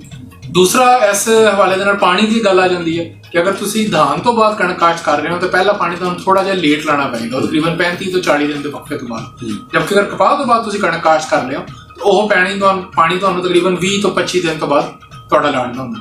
ਉਸ ਤੋਂ ਇਲਾਵਾ ਇਹ ਮਜ਼ੀਦ ਗੱਲਾਂ ਦੇ ਉੱਤੇ ਗੱਲ ਵੀ ਕਰਦੇ ਹਾਂ। ਮੈਂ ਇਹ ਬ੍ਰੇਕ ਵੱਲ ਵਧਣਾ, ਮੈਨੂੰ ਤੁਸੀਂ 5 ਮਿੰਟ ਦੇ ਅੰਦਰ ਇਸ ਗੱਲ ਦਾ ਜਵਾਬ ਦੇਣਾ ਹੈ ਕਿ ਮੈਂ ਤੁਹਾਨੂੰ 3 ਆਪਸ਼ਨਸ ਦੇਣਾ ਕਿ ਸਾਡਾ ਕਿਸਾਨ ਜਿਹੜਾ ਵੇ ਉਹ ਚੇਂਜ ਹੋ ਰਿਹਾ ਕਿਸ ਰੇਸ਼ੋ ਦੇ ਨਾਲ। ਉਹ 3 ਰੇਸ਼ੋ ਇਹ ਨੇ ਕਿ ਉਹ ਬਹੁਤ ਨਾਰਮਲ ਵੇ ਨਾਲ ਚੇਂਜ ਹੋ ਰਿਹਾ, ਬਿਲਕੁਲ ਆਪਣੀ ਮਰਜ਼ੀ ਦੇ ਨਾਲ। ਦੂਸਰਾ ਹੈ ਕਿ ਉਹ ਗੁੱਡ ਵੇ ਦੇ ਨਾਲ, ਥੋੜਾ ਜਿਹਾ ਸਪੀਡੀ ਵੇ ਦੇ ਨਾਲ ਚੇਂਜ ਹੋ ਰਿਹਾ ਤੁਹਾਡਾ, ਕਿਉਂਕਿ ਇਸ ਫੀਲਡ ਦੇ ਨਾਲ। ਇੱਕ ਹੈ ਕਿ ਸਾਰੀਆਂ ਚੀਜ਼ਾਂ ਤੋਂ ਬਾਅਦ ਵੈਰੀ ਗੁੱਡ ਵੇ ਦੇ ਨਾਲ ਚੇਂਜ ਹੋ ਰਿਹਾ। ਤੁਸੀਂ ਦੱਸੋ ਕੀ ਸਟੈਂਡਰਡ ਹੈ ਇਸ ਟਾਈਮ? गवर्नमेंट की सिफारिशात ने, कंपनीज इतना कुछ कर रही हैं। FFC एक बड़ी वेल नोन कंपनी है और बहुत एक्सपीरियंस कंपनी है और उन्होंने की वजह तो किसानों ने बड़ा फायदा भी चुकिया जिन्होंने चेंज अपने आप को किया। थोड़ी सवाल तुसी की देखते हो कि आम रूटीन दे विच ज़्यादातर जिहड़ा किसान है वो नॉर्मल तरीके नाल ही चली जा रहे हैं या एक अच्छे तरीके नाल चेंज हो रहा है या एक बहुत अच्छे तरीके नाल चेंज हो रहा है? 3 स्टेजेस। जी इरफान साहब बहुत अच्छा सवाल किया है। मैं सिर्फ अर्ज करांगा कि जी जी एग्रीकल्चर अडॉप्शन है ना, वैसे अडॉप्शन जी है ना ये वैसे एक स्लो प्रोसेस है। ठीक है, किसी डिपार्टमेंट किसी शोबे नाल मुंसलिक होवे स्लो लेकिन जो ये आंदी है एग्रीकल्चर के हवाले नाल होर स्लो हो जाती है। अच्छा, एक तो एजुकेशन लैवल बहुत रोल ये प्ले करता। दूसरा ये है कि असी साडा जिहड़ा जिमीदार है ना ओदी एक अपनी माइंडसैट भी है। ठीक है, स्लो जिहड़ा चेंज ऑफ पेस है ना वो बहुत स्लो है। इन ज़राअत दे विच थोड़ा जिहा ना गुड नहीं, फेयर भी नहीं है। अच्छा, फेयर भी नहीं है क्योंकि अगर फेयर हुंदा है तो असी जिस तरह दानिश साहब कह रहे हैं कि 10 साल तो साडी औसत पैदावार इक्को लैवल ते आ रही है। औसत पैदावार ना ठीक है 28.83 है या 29 मन है, इक्को ही गल है। अगर उसी शायद 10 साल तक असी उसी कर रहे हैं तो मतलब है कि जदीद जी टेक्नोलॉजी है उसकी तरफ अडॉप्शन नहीं है। और दूसरा महकमा ज़राअत जिस तरह मैं अर्ज की थी कि इतने यूनियन कौंसल लैवल ते है, ओदी भी जी प्रेजेंस है वो फ़ायदा नहीं दे रही। और तीसरा ਜਿਹੜੀ ਕੰਪਨੀਆਂ ਮੋਟੀਵੇਟ ਕਰ ਰਹੀਆਂ ਨੇ ਜ਼ਿਮੀਂਦਾਰਾਂ ਨੂੰ ਉਹ ਵੀ ਉਹ ਟਰਾਂਸਲੇਟ ਨਹੀਂ ਹੋ ਪਾ ਰਿਹਾ। ਥੋੜਾ ਜਿਹਾ ਥੋੜਾ ਨਹੀਂ ਕਾਫੀ ਸਲੋ ਹੈ ਔਰ ਇਹਦੇ ਵਿੱਚ ਥੋੜਾ ਜਿਹਾ ਜ਼ਿਮੀਂਦਾਰ ਨੂੰ ਥੋੜਾ ਜਿਹਾ ਆਪਣਾ ਸੋਚਣਾ ਵੀ ਪਏਗਾ, ਬਦਲਣਾ ਪਏਗਾ, ਸੋਚ ਕੇ ਉਹਨੂੰ ਬਦਲਣਾ ਪਏਗਾ ਆਪਣੇ ਆਪ ਨੂੰ। ਔਰ ਹੁਣ ਟਾਈਮ ਸਾਡੇ ਕੋਲ ਬਹੁਤ ਘੱਟ ਹੈ ਨਾ। ਬਿਲਕੁਲ ਸਹੀ, ਕਿਉਂਕਿ ਸਾਡੀ ਆਬਾਦੀ ਤਾਂ 1.8% ਜਿਹੜੀ ਹੈ ਜਾਂ 2% ਹੈ ਉਹ ਐਨੂਅਲ ਇਨਕਰੀਜ਼ ਹੋ ਰਹੀ ਹੈ। ਠੀਕ ਹੈ। ਪਰ ਕੈਪੀਟਾ ਇਨਕਮ ਵੀ ਸਾਡੀ ਬਹੁਤ ਘਟ ਗਈ ਹੈ। ਠੀਕ ਹੋ ਗਈ, $1500 ਹੈ ਜਿਹੜੀ ਬਹੁਤ ਘੱਟ ਹੈ, ਘਟ ਗਈ ਹੋਈ ਹੈ। ਤੇ ਅੱਗੇ ਅਗਰ ਅਸੀਂ ਰਿਸੋਰਸਿਸ ਪੈਦਾ ਨਹੀਂ ਕੀਤੇ ਔਰ ਇਸੇ ਤਰ੍ਹਾਂ ਰਿਹਾ ਸਿਲਸਿਲਾ ਤੇ ਸਾਡੇ ਹਾਲਾਤ ਗੰਭੀਰ ਹੋ ਗਏ। ਇੱਕ ਹੋਰ ਮੇਰੇ ਜ਼ਿਹਨ 'ਚ ਹੁਣੀ ਗੱਲ ਆ ਗਈ, ਅਸੀਂ ਉਹਨੂੰ ਬ੍ਰੇਕ ਤੋਂ ਬਾਅਦ ਡਿਸਕਸ ਕਰਾਂਗੇ। ਠੀਕ ਹੈ। ਮੈਨੂੰ ਇਹ ਦੱਸੋ ਕਿ ਤੁਸੀਂ ਮੈਨੂੰ ਦੱਸੋਗੇ ਬ੍ਰੇਕ ਤੋਂ ਬਾਅਦ ਕਿ ਇੱਕ ਤਰਫ ਤੇ ਅਸੀਂ ਆਪਣੀ ਜਿਹੜੀ ਇਹ ਗੁਜ਼ਾਈ ਜ਼ਰੂਰੀਆਤ ਨੂੰ ਪੂਰਾ ਕਰਨ ਵਾਸਤੇ ਆਪਣੀ ਕਾਸ਼ਤਕਾਰ ਭਰਾ ਨੂੰ ਕਹਿੰਦੇ ਆ ਕਿ ਤੁਸੀਂ ਆਪਣੀ ਫਸਲਾਂ ਨੂੰ ਔਰ ਆਪਣੀ ਪੈਦਾਵਾਰ ਨੂੰ बढ़ाओ। ਠੀਕ ਹੋ। ਦੂਸਰੀ ਤਰਫ ਅਸੀਂ ਕਲੋਨੀਆਂ ਬਣਾ ਕੇ ਜਿਹੜੀ ਸ਼ਹਿਰ ਦੇ ਕਰੀਬ ਜਗ੍ਹਾ ਨੇ, ਬਲਕਿ ਹੁਣ ਤੇ ਸ਼ਹਿਰ ਤੋਂ ਦੂਰ ਚਲੇ ਗਏ, ਅਸੀਂ ਉਹਨਾਂ ਨੂੰ ਜਿਹੜਾ ਨਾ ਉਹ ਕੱਟ ਕੇ ਵੇਚੀ ਜਾ ਰਹੇ ਹਾਂ। ਉਹ ਜਿਹੜੀ ਸਾਡੀ ਉਹ ਜ਼ਰਈ ਰਕਬਾ ਸੀ ਅਸੀਂ ਉਹਨਾਂ ਨੂੰ ਸਾਰਿਆਂ ਨੂੰ ਕਨਵਰਟ ਕਰ ਦਿੱਤਾ, ਜ਼ਿਆਦਾਤਰ ਅਸੀਂ ਕਰ ਰਹੇ ਹਾਂ। ਤੇ ਇਹਦੇ ਇਫੈਕਟਸ ਜਿਹੜੇ ਆਉਣਗੇ, ਅਸੀਂ बढ़न ਦੀ ਬਜਾਏ ਅਸੀਂ ਤੇ ਜਾਵਾਂਗੇ ਨੀਚੇ ਨੂੰ ਜਾਵਾਂਗੇ ਨਾ, ਯਕੀਨਨ। ਤੇ ਇਹਦੇ ਤੇ ਆਪਾਂ ਗੱਲ ਕਰਾਂਗੇ ਇੱਕ ਬ੍ਰੇਕ ਤੋਂ ਬਾਅਦ। ਮੈਂ ਆਪਣੇ ਸਾਮੀਨ ਨੂੰ ਦੱਸਦਾ ਕਿ ਮੇਰੇ ਨਾਲ ਜ਼ਾਹਿਦ ਅਜ਼ੀਜ਼ ਸਾਹਿਬ ਮੌਜੂਦ ਨੇ ਅੱਜ FFC ਤੋਂ, ਔਰ ਹੈਡ ਫਾਰਮ ਐਡਵਾਈਜ਼ਰੀ ਹੈ ਰਹੀਮ ਯਾਰ ਖਾਨ ਸੈਂਟਰ ਦੇ, ਔਰ ਦਾनिश अली ਨੇ ਜਿਹੜੇ ਕਿ head of agri territory Bahawal ਨਗਰ ਤੋਂ ਨੇ। ਔਰ ਇਹਨਾਂ ਨਾਲ ਬੜੀ ਮੁਫੀਦ, ਮੈਨੂੰ ਤੇ ਕਮ ਸੇ ਕਮ ਬੜਾ ਫਾਇਦਾ ਹੋ ਰਿਹਾ। ਮੈਂ ਸੁਣ ਰਿਹਾ ਹਾਂ, ਮੈਂ ਹੈਰਾਨ ਹੋ ਰਿਹਾ ਕਿ ਅਸੀਂ ਕੰਪਨੀਜ਼ ਕੀ ਕਰਨਾ ਚਾਹ ਰਹੀਆਂ ਨੇ ਔਰ ਅਸੀਂ ਕਿੰਨਾ ਪਿੱਛੇ ਹਾਂ। ਅਸੀਂ ਇਸ ਬ੍ਰੇਕ ਤੋਂ ਬਾਅਦ ਆਵਾਂਗੇ ਵਾਪਸ, ਅਸੀਂ ਰਵਾਂਗੇ, ਤੁਸੀਂ ਰਹੋਗੇ ਸਾਡੇ ਨਾਲ। ਅਸੀਂ ਫਿਰ ਥੋੜੀ ਜਿਹੀ ਹੋਰ ਮਜ਼ੀਦ ਗੁਫ਼ਤਗੂ ਕਰਾਂਗੇ ਔਰ ਜਿਹਦਾ ਕਿ ਮੇਰੇ ਹਿਸਾਬ ਨਾਲ ਸਾਨੂੰ ਫਾਇਦਾ ਹੋ ਸਕਦਾ ਹੈ ਅਗਰ ਅਸੀਂ ਉਹਨਾਂ ਮਸ਼ਵਰਿਆਂ ਤੇ ਅਮਲ ਕਰੀਏ। तो जनाब एक बारी फिर आ चुके हैं ਅਸੀਂ ਆਪਣੇ ਪ੍ਰੋਗਰਾਮ 'ਚ ਵਾਪਸ, ਔਰ ਪ੍ਰੋਗਰਾਮ ਕਿਸਾਨ ਦਾ ਪਾਕਿਸਤਾਨ ਸੁਪਰ FM 90 ਬਹਾਵਲ ਨਗਰ ਤੋਂ ਲਾਈਵ ਤੁਸੀਂ ਸੁਣਦੇ ਪਏ ਹੋ। ਔਰ ਮੈਂ ਇਰਫਾਨ ਅਹਿਮਦ, ਮੇਰੇ ਨਾਲ ਮਹਿਮਾਨ ਮੌਜੂਦ ਨੇ FFC ਤੋਂ ਮੁਹੰਮਦ ਜ਼ਾਹਿਦ ਅਜ਼ੀਜ਼ ਜਿਹੜੇ ਕਿ head farm advisory centre Rahim Yar Khan ਤੋਂ ਨੇ, ਔਰ ਦਾनिश अली ਜਿਹੜੇ ਕਿ ਬਹਾਵਲ ਨਗਰ ਟੈਰੀਟਰੀ ਨੂੰ ਦੇਖਦੇ ਨੇ, ਹੈਡ ਆਫ ਐਗਰੀ ਨੇ ਜੀ। ਔਰ ਅੱਜ ਸਾਡੇ ਨਾਲ ਮੌਜੂਦ ਨੇ, ਬੜੀ ਮੁਫੀਦ ਗੁਫ਼ਤਗੂ ਹੋ ਰਹੀ ਹੈ। ਮੈਂ ਆਖਰੀ ਸਵਾਲ ਛੱਡ ਕੇ ਗਿਆ ਸੀ ਜ਼ਾਹਿਦ ਸਾਹਿਬ ਕਿ ਜਿਹੜਾ ਨਾ ਇਹ ਡੇ ਬਾਈ ਡੇ ਜਿਹੜੀ ਸਾਡੀ ਜ਼ਰਈ ਰਕਬਾ ਹੈ ਉਹ ਕਮ ਹੁੰਦਾ ਜਾ ਰਿਹਾ। ਇਹ ਸਾਡੀ ਜਿਹੜੀ ਨਾ ਇਹ ਜਿਹੜੀ ਤੁਸੀਂ ਸਵਾਲ ਕੀਤਾ ਹੈ, ਇਹ ਸਾਡੀ ਦੋਹਰੀ ਪਰੇਸ਼ਾਨੀ ਹੈ। ਜੀ। ਇੱਕ ਤਾਂ ਸਾਡੀ ਪੈਦਾਵਾਰ ਨਹੀਂ ਵੱਧ ਰਹੀ ਫੀ ਏਕੜ, ਔਰ ਦੂਸਰਾ ਅਸੀਂ ਆਪਣਾ ਏਰੀਆ ਸਕਿਊ ਕਰ ਰਹੇ ਹਾਂ, ਘਟਾ ਰਹੇ ਹਾਂ। ਠੀਕ ਹੈ। ਹੁਣ ਇਹਦੇ ਵਿੱਚ ਇਹ ਹੈ ਕਿ ਇਹ ਸਾਨੂੰ ਜ਼ਿਮੀਂਦਾਰ ਤੇ ਦੋਹਰੀ ਰਿਸਪੌਂਸਿਬਿਲਿਟੀ ਆਉਂਦੀ। ਇੱਕ ਤਾਂ ਘੱਟ ਏਰੀਆ ਦੇ ਵਿੱਚ ਨਾ ਸਿਰਫ ਪੈਦਾਵਾਰ ਨੂੰ ਮੇਨਟੇਨ ਕਰਨਾ ਬਲਕਿ ਪੈਦਾਵਾਰ ਨੂੰ ਵਧਾਉਣਾ, ਜਿਹਨੂੰ ਅਸੀਂ ਕਹਿੰਦੇ ਹਾਂ ਕਿ ਵਰਟੀਕਲ। ਦੇਖੇ ਦੋ ਚੀਜ਼ਾਂ ਨੇ, ਇੱਕ ਹੁੰਦੀ ਹੈ ਪ੍ਰੋਡਕਸ਼ਨ ਪੈਦਾਵਾਰ ਔਰ ਇੱਕ ਹੁੰਦੀ ਯੀਲਡ ਜਿਹੜੀ ਫੀ ਏਕੜ ਅਸੀਂ ਕਹਿੰਦੇ ਹਾਂ। ਠੀਕ ਹੈ। ਜਿਹੜੀ ਪ੍ਰੋਡਕਸ਼ਨ ਹੈ ਇਹ ਹੌਰੀਜ਼ੌਂਟਲ ਹੁੰਦੀ ਹੈ। ਠੀਕ ਹੈ। ਕਿ ਏਰੀਆ ਵੱਧ ਗਿਆ, ਪੈਦਾਵਾਰ ਜ਼ਿਆਦਾ ਹੋ ਗਈ। ਠੀਕ ਹੈ। ਔਰ ਇਹ ਇਤਨੀ ਜ਼ਿਆਦਾ ਇਫੈਕਟਿਵ ਨਹੀਂ ਹੁੰਦੀ ਜਿੰਨੀ ਵਰਟੀਕਲ ਹੁੰਦੀ ਹੈ, ਜਿਹਨੂੰ ਅਸੀਂ ਫੀ ਏਕੜ ਕਹਿੰਦੇ ਹਾਂ। ਠੀਕ ਹੈ।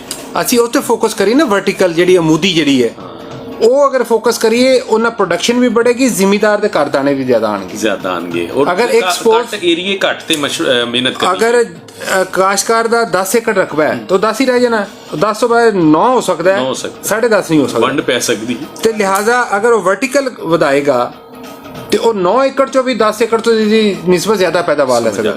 तो लिहाजा दो चीज़ां ने, एक हॉरिजॉन्टल जिन्हों असी ਉਫਕੀ ਕਹਿੰਦੇ ਆ ਔਰ ਦੂਸਰਾ ਅਮੂਦੀ ਜਿਹਨੂੰ ਅਸੀਂ ਵਰਟੀਕਲ ਕਹਿੰਦੇ ਆ। ਜੇ ਵਰਟੀਕਲ ਦੇ ਵਿੱਚ ਜਾਂ ਉਫਕੀ ਦੇ ਵਿੱਚ ਇਹ ਹੁੰਦਾ ਕਿ ਅਸੀਂ ਫੀ ਏਕੜ ਆਪਣੀ ਪੈਦਾਵਾਰ ਵਧਾਈਏ, ਜਿਹੜੀ ਗਵਰਨਮੈਂਟ ਵੀ ਕਹਿ ਰਹੀ ਹੈ, ਮਹਿਕਮਾ ਵੀ ਕਹਿ ਰਿਹਾ ਹੈ ਔਰ ਫੌਜੀ ਫਰਟੀਲਾਈਜ਼ਰ ਵੀ ਕਹਿ ਰਹੀ ਕਿ ਸਭ ਤੋਂ ਬਿਹਤਰੀਨ ਤਰੀਕਾ ਹੈ ਕਿ ਸਾਨੂੰ ਘੱਟ ਰਕਬੇ 'ਚੋਂ ਜ਼ਿਆਦਾ ਪੈਦਾਵਾਰ ਲੈਣੀ ਚਾਹੀਦੀ। ਔਰ ਦੂਸਰਾ ਇਹ ਗਵਰਨਮੈਂਟ ਤੇ ਵੀ ਥੋੜਾ ਮੁਨਸਰ ਹੈ ਕਿ ਥੋੜਾ ਜਿਹਾ ਆਬਾਦੀਆਂ ਦੇ, ਬਲਕਿ ਉਹਨਾਂ ਨੇ ਹਾਈ ਕੋਰਟ ਨੇ ਵੀ ਡਿਸੀਜਨ ਦਿੱਤਾ ਹੈ ਕਿ ਜਿਹੜੀਆਂ ਜ਼ਰੀ ਰਕਬਾ ਹੈ, ਖਾਸ ਤੌਰ ਤੇ ਜਿਸ ਤਰ੍ਹਾਂ ਪਿਛਲੇ ਦਿਨੋਂ ਬਾਗ ਅੰਬ ਦੇ ਬਾਗ ਦੇ ਮਸਲੇ ਮਸਾਇਲ ਹੋਏ ਉੱਥੇ ਮੁਲਤਾਨ ਦੇ ਵਿੱਚ, ਤੇ ਉਹਨਾਂ ਨੇ ਕਿਹਾ ਜੀ ਇਹਨੂੰ ਕਾਨੂੰਨੀ 'ਚ ਨਹੀਂ ਕਨਵਰਟ ਕਰ। ਲੇਕਿਨ ਹੁਣ ਕੀ ਕਰਨਗੇ, ਜ਼ਰੂਰਤ ਹੈ ਨਾ ਲੋਕਾਂ ਦੀ, ਆਬਾਦੀ ਵੱਧ ਰਹੀ ਹੈ, ਘਰ ਚਾਹੀਦਾ ਹਰ ਕਿਸੇ ਨੂੰ। ਸ਼ਾਦੀ ਤੋਂ ਬਾਅਦ ਹਰ ਬੱਚਾ ਕਹਿੰਦਾ ਮੈਨੂੰ ਘਰ ਹੋਣਾ ਚਾਹੀਦਾ, ਤੇ ਉਹ ਫਿਰ ਕਿੱਧਰ ਜਾਣਗੇ? ਉਹਦੇ ਵਿੱਚ ਦੂਸਰਾ ਇਹ ਹੈ ਕਿ ਜਿਸ ਤਰ੍ਹਾਂ ਗਵਰਨਮੈਂਟ ਹਾਊਸਿੰਗ ਕਲੋਨੀਆਂ ਬਣਾ ਰਹੀਆਂ ਨੇ, ਉਹ ਵੀ ਹੌਰੀਜ਼ੌਂਟਲ ਦੀ ਬਜਾਏ ਵਰਟੀਕਲ ਬਣਾਏ, ਯਾਨੀ ਫਲੈਟ ਸਿਸਟਮ ਹੋਏ, ਉੱਪਰ ਤੋਂ ਉੱਪਰ ਜਾਏ, ਤਾਂ ਕਿ ਸਾਡੀਆਂ ਜਿਹੜੀਆਂ ਜ਼ਰੀ ਰਕਬਾ ਹੈ ਉਹ ਘੱਟ ਤੋਂ ਘੱਟ ਇੱਧਰ ਆਏ। ਲੇਕਿਨ ਜ਼ਾਹਿਦ ਸਾਹਿਬ, ਅਗਰ ਜਿਹੜੀਆਂ ਕਲੋਨੀਆਂ ਬਣਦੀਆਂ ਪਈਆਂ, ਜਿਹੜਾ ਅਸੀਂ ਰਿਹਾਇਸ਼ ਵਾਸਤੇ ਲੈ ਰਹੇ ਹਾਂ, ਉਹ ਅਸੀਂ ਕਿਹੜਾ ਕੋਈ ਮਤਲਬ ਜ਼ਰੂਰਤ ਵਾਸਤੇ ਲੈ ਰਹੇ ਹਾਂ? ਉਹ ਤਾਂ ਬੜੀ ਫੈਂਟਸੀ ਹੈ, ਉਹ ਬੜਾ ਗਲੈਮਰ ਹੈ ਉਹਨਾਂ ਉਹ ਬਿਜ਼ਨਸ ਹੈ ਜੀ, ਇੱਥੇ ਬੜੀ ਕਲੋਨੀਜ਼, ਉਹ ਬਿਜ਼ਨਸ ਹੈ। ਦੇਖੋ ਬਿਜ਼ਨਸ ਹੈ, ਔਰ ਹਰ ਤੁਸੀਂ ਦੇਖੋ ਬਣਾਉਂਦੇ ਜ਼ਰੂਰ ਨੇ, ਲੇਕਿਨ ਲੈਂਦਾ ਕੌਣ ਹੈ ਪਲਾਟ ਜਾ ਕੇ? ਘਰ ਕੌਣ ਬਣਾਉਂਦਾ? ਅਸੀਂ ਲੋਕ ਹੀ ਬਣਾਉਂਦੇ ਹਾਂ ਨਾ। ਲੇਕਿਨ ਉਹ ਕਰਦੇ ਨੇ ਬਿਜ਼ਨਸ ਦੇ ਹਵਾਲੇ ਨਾਲ, ਤੇ ਫਿਰ ਉਹ ਅਲਟੀਮੇਟਲੀ ਉਹਨਾਂ ਦਾ ਵਿਕਦਾ ਤੇ ਅੱਗੇ ਅਗਲੀ ਕਲੋਨੀ ਬਣਾਉਂਦੇ ਆ ਨਾ।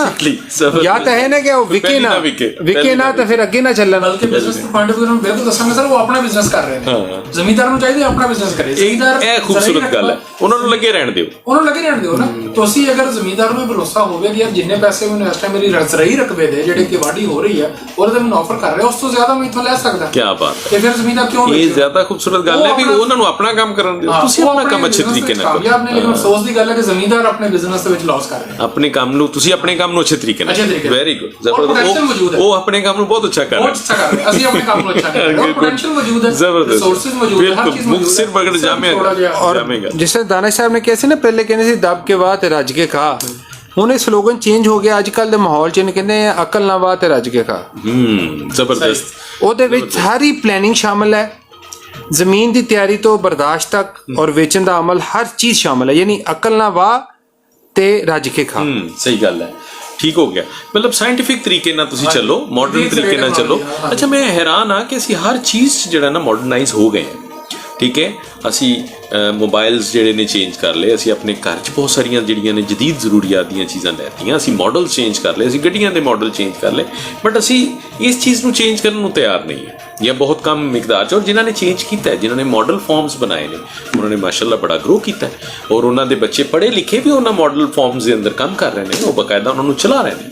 ਜ਼ਬਰਦਸਤ। ਅੱਛਾ, ਅੱਗੇ ਅਸੀਂ ਆਫ ਏਅਰ ਵੀ ਗੱਲ ਕਰ ਰਹੇ ਸੀ, ਮੈਂ ਬਲਕਿ ਚਾਹਾਂਗਾ ਕਿ ਆਨ ਏਅਰ ਵੀ ਗੱਲ ਹੋ ਜਾਵੇ ਕਿ ਘਰਾਂ ਦੇ ਵਿੱਚ ਜਿਹੜੀ ਤੁਸੀਂ ਗੱਲ ਕੀਤੀ ਬਿਲਕੁਲ ਇਸ ਤਰ੍ਹਾਂ ਹੀ ਹੋ ਰਿਹਾ। ਉਹਦੀ ਮੇਨ ਵਜ੍ਹਾ ਇਹ ਹੈ ਕਿ ਜਿਹੜਾ ਕੋਈ ਸਾਡਾ ਥੋੜਾ ਜਿਹਾ ਮਾਠਾ ਬੱਚਾ ਹੋਵੇ ਨਾ, ਜਿਹੜਾ ਕੋਈ ਪੜ੍ਹਾਈ ਵਾਲਾ ਦਾ ਧਿਆਨ ਨਾ ਹੋਵੇ, ਜਾਂ ਅਸੀਂ ਉਹਨੂੰ ਖੇਤੀਬਾੜੀ 'ਚ ਲਾ ਦਈਦਾ, ਜਾਂ ਉਹਨੂੰ ਸਿਰਫ ਮਦਰਸੇ ਦੇ ਵਿੱਚ ਭੇਜ ਦਈਦਾ। ਸਹੀ ਗੱਲ। ਤੇ ਜਦੋਂ ਇੱਕ ਬੱਚੇ ਨੂੰ ਤੁਸੀਂ ਜ਼ਬਰਦਸਤੀ ਇਸ ਕੰਮ ਤੇ ਲਾਓਗੇ, ਇਹ ਇੰਟਰਸਟ ਨਹੀਂ ਹੈ, ਜੋ ਬੱਚੇ ਦਾ ਉਤਨਾ ਵਿਜ਼ਨ ਨਹੀਂ ਹੈ ਕਿ ਮੈਂ ਆਪਣੀ ਇਸ ਪੈਦਾਵਾਰ ਨੂੰ ਵਧਾਉਣਾ ਹੈ, ਤੇ ਫਿਰ ਪੈਦਾਵਾਰ ਦੇ ਵਿੱਚ ਉਸ ਤਰ੍ਹਾਂ ਤਰੱਕੀ ਨਹੀਂ ਹੋ ਸਕਦੀ। ਇਹ ਤੇ ਸ਼ੌਕ ਦੇ ਨਾਲ ਹੋਵੇ, ਜਿੱਦਾਂ ਬਜ਼ੁਰਗ ਕਰਦੇ ਸਨ। ਉਹਨਾਂ ਨੂੰ ਜਦੋਂ ਦੇਖੋ ਖੇਤ ਵਿੱਚ ਤੁਰੇ ਹੋਏ ਹੁੰਦੇ ਸਨ, ਸਵੇਰੇ ਵੀ ਉਹ ਖੇਤ 'ਚ ਨੇ, ਸ਼ਾਮ ਨੂੰ ਵੀ ਜਦੋਂ ਤੱਕ ਗੇੜਾ ਨਾ ਮਾਰਨ, ਉਹਨਾਂ ਨੂੰ ਰਾਤ ਨੂੰ ਨੀਂਦ ਨਹੀਂ ਸੀ ਆਉਂਦੀ। ਜਦੋਂ ਅਸੀਂ ਇਸ ਲੈਵਲ ਆਫ ਇੰਟਰਸਟ ਦੇ ਨਾਲ ਕੰਮ ਕਰਾਂਗੇ, ਫਿਰ ਕੋਈ ਵੀ ਮੁਸ਼ਕਲ ਨਹੀਂ। ਤੁਹਾਡੇ ਹੀ ਫਾਰਮਰ ਨੇ, ਉਹੀ ਲੋਕ ਨੇ, ਤੁਹਾਡੇ ਭਾਈ ਨੇ, ਉਹਨਾਂ ਰਕਬਿਆਂ 'ਚ ਤੁਹਾਡੇ ਨਾਲ ਵਾਲੇ ਰਕਬੇ 'ਚੋਂ 70 ਮਣ 75 ਮਣ ਵੀ ਪੈਦਾਵਾਰ ਲੈ ਰਹੇ ਆ। ਚਲੋ ਉਹ ਤੇ ਬਹੁਤ ਜ਼ਿਆਦਾ ਟਾਰਗੇਟ ਹੈ, ਲੇਕਿਨ ਜਿੱਦਾਂ ਕਿ ਸਰ ਨੇ ਦੱਸਿਆ ਕਿ ਪਾਕਿਸਤਾਨ ਦੀ ਔਸਤ ਜਿਹੜੀ ਹੈਗੀ ਉਹ 29 ਮਣ ਹੈ।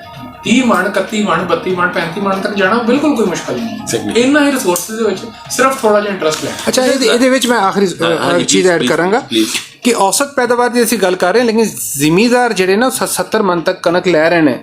ਇਹਦਾ ਮਤਲਬ ਕੀ ਹੈ?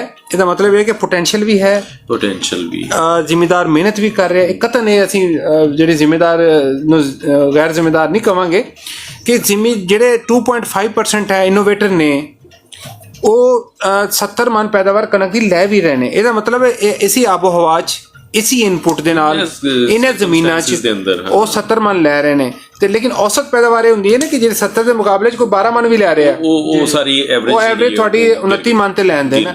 ਉਸ ਵਜ੍ਹਾ ਤੋਂ ਮੈਂ ਚਾਹਨਾ ਕਿ ਇਹ ਜਿਹੜੇ ਨਾ ਬੈਂਚਮਾਰਕ ਸਾਡਾ ਉਹ 70 ਮਣ, 70 ਨੂੰ ਛੱਡ ਦਿਓ, 60 ਮਣ ਇਹਨੂੰ ਵੀ ਛੱਡ ਦਿਓ, 50 ਮਣ ਇੱਕ ਬੈਂਚਮਾਰਕ 50 ਨਿਕਲੇ, ਮਤਲਬ 50 ਕਰ ਸਰ ਪੋਟੈਂਸ਼ੀਅਲ ਹੈ। ਕੀ ਬਾਤ ਹੈ। ਮਕਸਦ ਇਹ ਹੈ ਕਿ ਪੋਟੈਂਸ਼ੀਅਲ ਹੈ, ਜ਼ਿਮੀਦਾਰ ਇਨਪੁਟ ਪਾ ਰਿਹਾ, ਲੇਕਿਨ ਜ਼ਿਮੀਦਾਰ ਦੀ ਪੈਦਾਵਾਰ ਕਿਉਂ ਨਹੀਂ ਆ ਰਹੀ? ਇੱਥੇ ਫੋਕਸ ਸਾਨੂੰ ਕਰਨਾ ਪਏਗਾ। ਕਿਹੜੇ ਅਵਾਮਲ ਹੈ? ਇੱਕ ਸਵਾਲ ਹੋਰ ਮੇਰੇ ਜ਼ਿਹਨ 'ਚ ਆ ਰਿਹਾ ਹੈ, ਔਰ ਉਹ ਸ਼ਾਇਦ ਬੜਾ ਸਾਦਾ ਜਿਹਾ ਸਵਾਲ ਹੈ, ਔਰ ਸ਼ਾਇਦ ਤੁਹਾਡੇ ਨਾਲ ਰਿਲੇਟਡ ਹੈ ਜਾਂ ਨਹੀਂ।